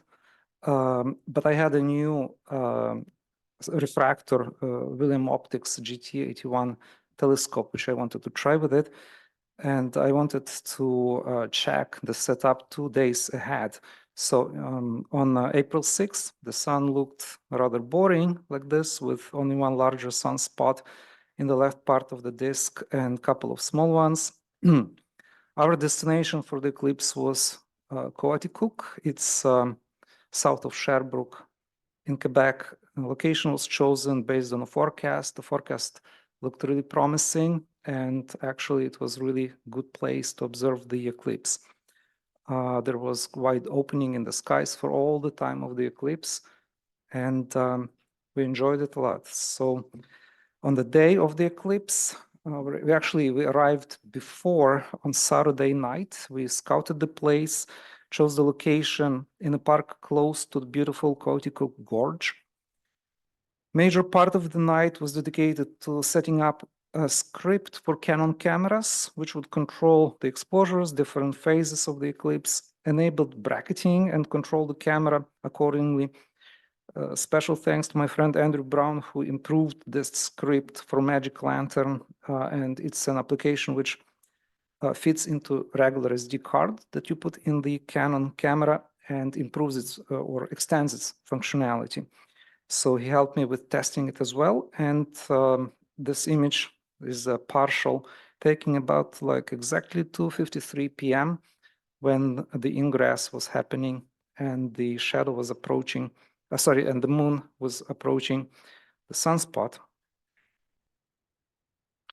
I also had my 8-inch mid-cast reflector with me, which I had with Sony IMX178 based camera attached to it. So this is a close-up taking with the Schmidt-Cass, large magnification. I used it hoping to capture some smaller details during the eclipse. Here you can see the lunar disk approaching the solar spot and some details of solar surface and inside the spot in the visual light. The lunar edge of that portion is rather smooth looking, so I was wondering if and how we will see the Bailey's beads later. When lunar disk covered most of the sun's surface, diamond ring in the ingress part of the eclipse could be seen. It lasted a short period of time with the diamond shrinking in its size, and this image showed some details in chromosphere after processing. You can see some looping regions at the bottom. I believe these are coronal loops, ropey curving strands of plasma that appear as arcs above the sun's surface. Hot dense plasma causes these loops to glow. And as the lunar disk kept approaching upwards, at some moments only tiny regions of sun would remain unobscured, so tiny that the sunlight could have shone through the valleys of the lunar edge, while taller regions like craters would already cover the sun completely. So this phenomenon is known as Bailey's beads, and this picture probably illustrates it. I said probably because the separation between the beads is not too clear, so I think it may be due to the fact that portion of the edge of the lunar disk was relatively smooth, as I mentioned earlier. So when the sun was completely covered by lunar disk, I imaged this as during the totality. It lasted 3 minutes and 20 seconds at our location. It was an amazing sight to see. Temperature dropped, the darkness came in, solar corona was bright, while the disk inside while the lunar disk inside was very dark. Due to bracketing, I was able to catch the earth shine and combine it on this processed picture, which also shows some finer details of the corona. At the bottom, you can see barely visible reddish glow. There is also it's well-known red prominence, but because corona was so bright, it overshone the prominence in this picture. However, it was really brightly, clearly seen to the naked eye. With my other camera, with 135mm lens, I was able to capture sun-grazing comet. It's Soho 5008, apparently, that Andrea mentioned. This comet could not have been observed visually, but it showed up in my stacked pictures after some processing. Comets like this increase their brightness as they come close to the sun, but this is still difficult to spot them in a picture due to the brightness of solar corona. So I had to do some processing with the wavelets, trying to extract some details from this image. One more time, Bailey's beads would appear for a short moment again when lunar disk starts to open the surface of the sun. This time they were more prominent. Apparently, that part of lunar edge was more rugged. This image is practically unprocessed, so you can see what the actual view of the eclipse would be like at that moment. So that the bright red prominence at the bottom can be seen clearly. I put together this collage with diamond rings gradually turning into Bailey's beads on the ingress, fully eclipsed sun in the middle, and then the opposite, the beads turning into the diamond ring on the egress. And then another diamond ring, this time unprocessed, with the diamond appearing at the bottom portion of the sun and rapidly increasing in size until a very thin slice of the sun could be observed as a crescent. But now through the now through the solar glasses, which you would have to put on. I like how the prominences still show in the picture, but they are much faded in color due to overwhelming brightness of the diamond. And with my 8-inch mid-cast and the planetary camera, I was able to take closer snapshot of the prominence. And I took it in the moment when the diamond ring just started to form. This picture is a combination of about 170 frames of video total, 140 of which were stacked, aligned, and processed. Final image I processed such a way to reflect the moment of diamond rings appearing and extract more details in the prominence from the prominence.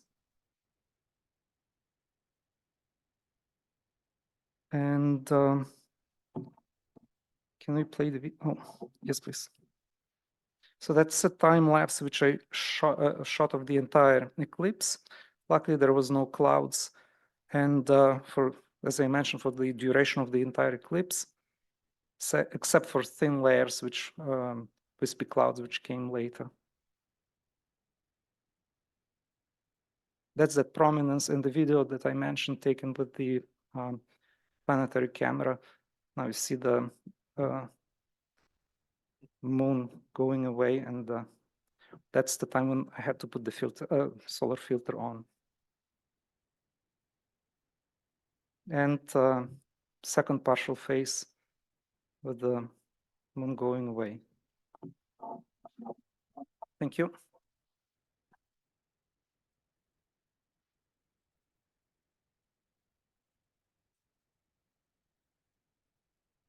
All righty.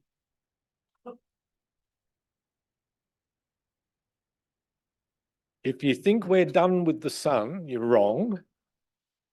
I'd overlooked some of Richard's contributions. And so he's now showing up in the non-solar part. So there we go. Although there is one solar image that I'll show you. It's the third one. Oh, okay. Yeah, it's not an eclipse now. All right. So the green. Okay, so this is a change of pace, folks. This is NGC 2359, Thor's Helmet, which is an emission nebula in the constellation Canis Major. It's about 12,000 light years from Earth and an astounding 30 light years in size.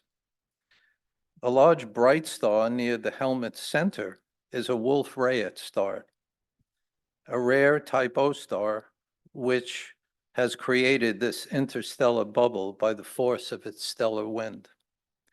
This star is thought to be in the pre-supernova stage of evolution. I wonder what the helmet would look like after this occurrence. Next one. This is a close-up inside the Rosette Nebula, which show one of many dark nebulae containing dense cosmic dust and gas.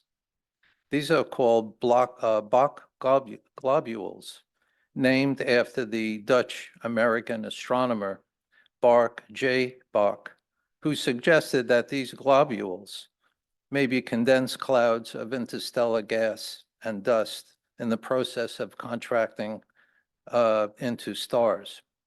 So these two images I just showed you, I used my Celestron 8-inch scope with a Malencam Skyraider camera and an Ideas MBX filter. Both images were live stacked for about 10 minutes of exposure time. And in honor of the solar eclipse, I took a solar image last week, and this was taken with my Lund 60mm H alpha scope with the ZWO ASI 174 mono camera using fire capture software to capture the best 10% of 2000 frames. The image was post-processed in AutoStacker, IMPPG, and Affinity Photo 2. Thank you.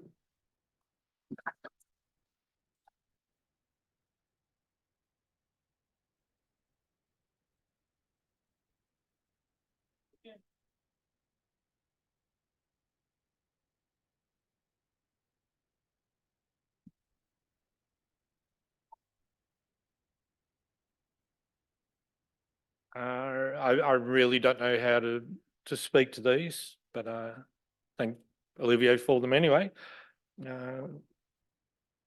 Oh, more bloody Eclipse stuff. Sorry, Olivier, I didn't mean that. Oh, that's nice.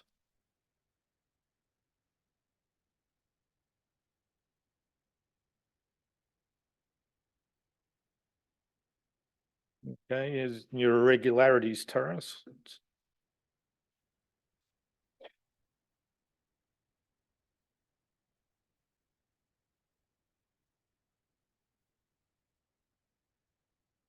And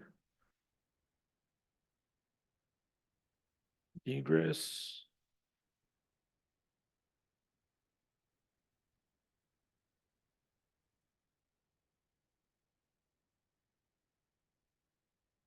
Oh, thank you, Olivier. In absentia. Richard? So Richard will round out the observation reports and then lead us into the next monthly challenges. Thank you. Okay, good evening. So I did take a few pictures of the challenge objects for last month. This is the constellation, the Dene constellation of the Traveler. Now, let me see if I can get the laser pointer here. Can we have the lights down a little bit? Because my pictures are pretty dark here. Of course, you can see the Big Dipper here. That's a common asterism that everybody knows as one of the first constellations you learn. But the Dene thought that this looked like a person. So we've got the torso of the person. The head is that star there. And then there are two upflung arms here. The back is bent because he was shot in the back with an arrow. And then the legs are down here. So that is a constellation that you may not be quite as familiar with, but it's visible in the sky right now overhead after dark. So try and see if you can piece it out from those. The other second challenge that I had in this area were the springs of the Gazelle. And there are three little pairs of stars. This one here, and this one here. And the Gazelle is leaping across the sky, leaving footprints as it goes. So those were the first two challenge objects from last month. The third challenge object was the surfboard galaxy. And I tried something a little bit new to me here. I was using my relatively new Celestron C8 Schmidt-Cassegrain telescope with a focal reducer. So I wasn't getting quite as much magnification as it's capable of. But that turns out to be perfect for these small galaxies. So I was quite happy with the details that I managed to capture in this one. So that's M108. And then the Tiger's Eye galaxy, NGC 2841, another small galaxy up in the Big Dipper area. So this one didn't come out quite as sharply, but it's got quite a bit of detail in a nice dark dust laying around the first. It looks somewhat like a smaller version of the Andromeda galaxy. And then the solar system challenge, which we've had many, many people meet, was the eclipse. This is my picture of the eclipse. And my fascination, as you've heard me say before, is image processing after the fact. So I've written an article for Astronauts this month, giving the details of a special technique of rotationally blurring the image and then subtracting the original image from it to highlight the features that are radial. So all of these nice streamers that, whoops, sorry, wrong one. Can we go back? Red one, yeah. So these nice radial streamers are highlighted when you do a rotational blur. And several other people have done that with their pictures as well. But if you want to know how to do it, read the Astronauts. I've also made up a website for that as well. And you're presenting it? No, I won't bother doing the presentation. We'll just have it in Astronauts is fine. Yeah, and it's really a lot about reading and looking at the details and seeing if you can do it. I've given a demonstration about using GIMP, the free image processing software.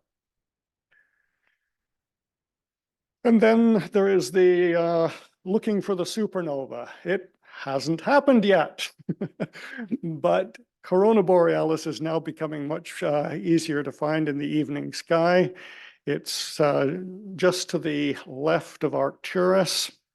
And I tried to zoom in on the particular area here. There's Corona Borealis, the arc of the crown, the northern crown. That's where the supernova should be taking place real soon now, but we don't know when. And when I zoomed in on it here, I could see stars. This is from my Ottawa backyard. I could see stars in the picture here down to about magnitude 9, 9.5, something like that. And the Blaze star is dimmer than that. Later on at FLO, I managed to actually get an image of the star, and I would say it's about magnitude 10 right now. So it obviously has not blown up. When is it going to happen? We don't know. Sometime between now and September is the best guess that I've heard. So keep looking at that area of the sky, see if you see an extra star in the crown. So those were the last month challenges. And gold stars for everybody who did the eclipse observations. We also had some other pictures of M108. Tony Jarrett got a good one. And Fred Burt took another picture of the Corona Borealis, and again, not bright yet. So for this month, May is galaxy season. This is the time when the Milky Way is down on the horizon. So when we're looking up into the sky, we're looking through the thinnest part of our galaxy, and that means the other galaxies outside of ours are not hidden by the dust lanes of our own galaxy. So it's the best opportunity of the year for looking at galaxies. So the constellation that you should look for is Virgo. Really nice bright star, Spica. And we can start with the Big Dipper, follow the arc of the Big Dipper's handle through Arcturus, which is there, and speed on to Spica. So it's a nice curve in the sky, Big Dipper handle, Arcturus, and then Spica. And then look up northwards from Spica. There's a kind of triangle of stars here. And then up above that, that's where you're going to find galaxies. Hundreds and hundreds of galaxies. Now they are dim.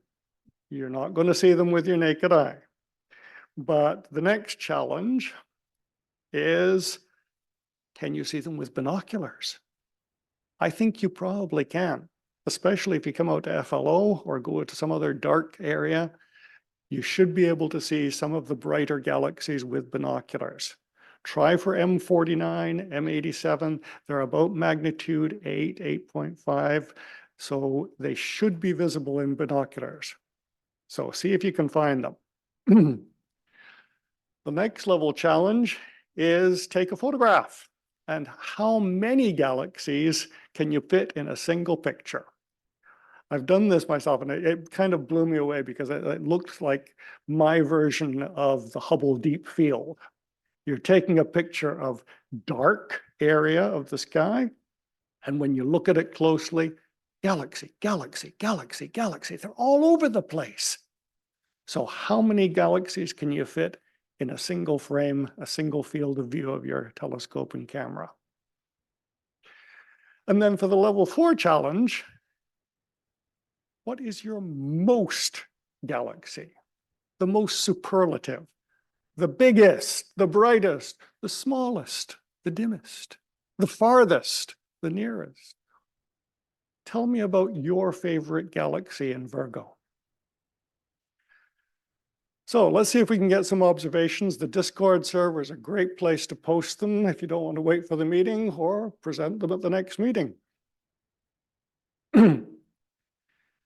And the solar system challenge, it's a little bit outside of Virgo. In the next constellation over, Hercules, still in the same area of the sky. You can still see Corona Borealis up here. Virgo is over on this side. But in Hercules, there's an asteroid.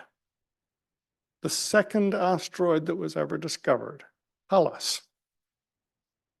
It should be visible in binoculars. It should be easy to capture with your camera if you want to try. But when you find it, how do you know you found it? Can you see it moving? Can you see if it's in the right place? This is the challenge of asteroids. They don't look anything different from stars, but they behave differently from stars. So see if you can catch Pallas and show me how you know you've caught it. And then, of course, keep watching for the Blaze star. Thank you.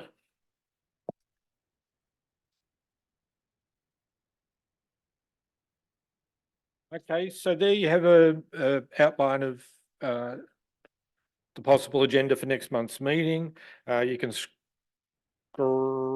oh no, didn't put it on there anyway. Okay, so Richard, you're off the hook on that one.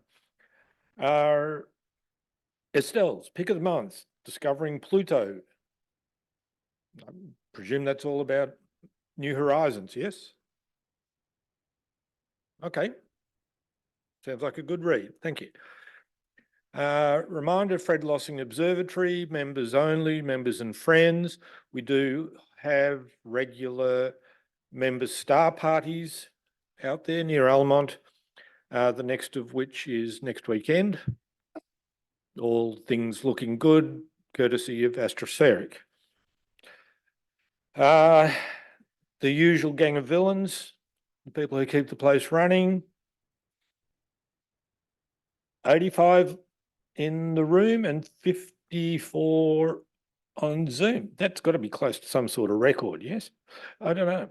Anyway, look, I'd like to particularly thank all the presenters tonight over and above the normal thanks. I'd hoped, my goal was to get more information about the wow rather than the how. And I think that target's been met. The personal experiences, the experiences of the people that you had with you, particularly the children, particularly people that had never seen an eclipse before. That was cool. We've got lots of upcoming meetings where we can look into technicalities about processing and so on, but getting that human element tonight, thank you all very, very much. Well, a round of applause to each other. Yes.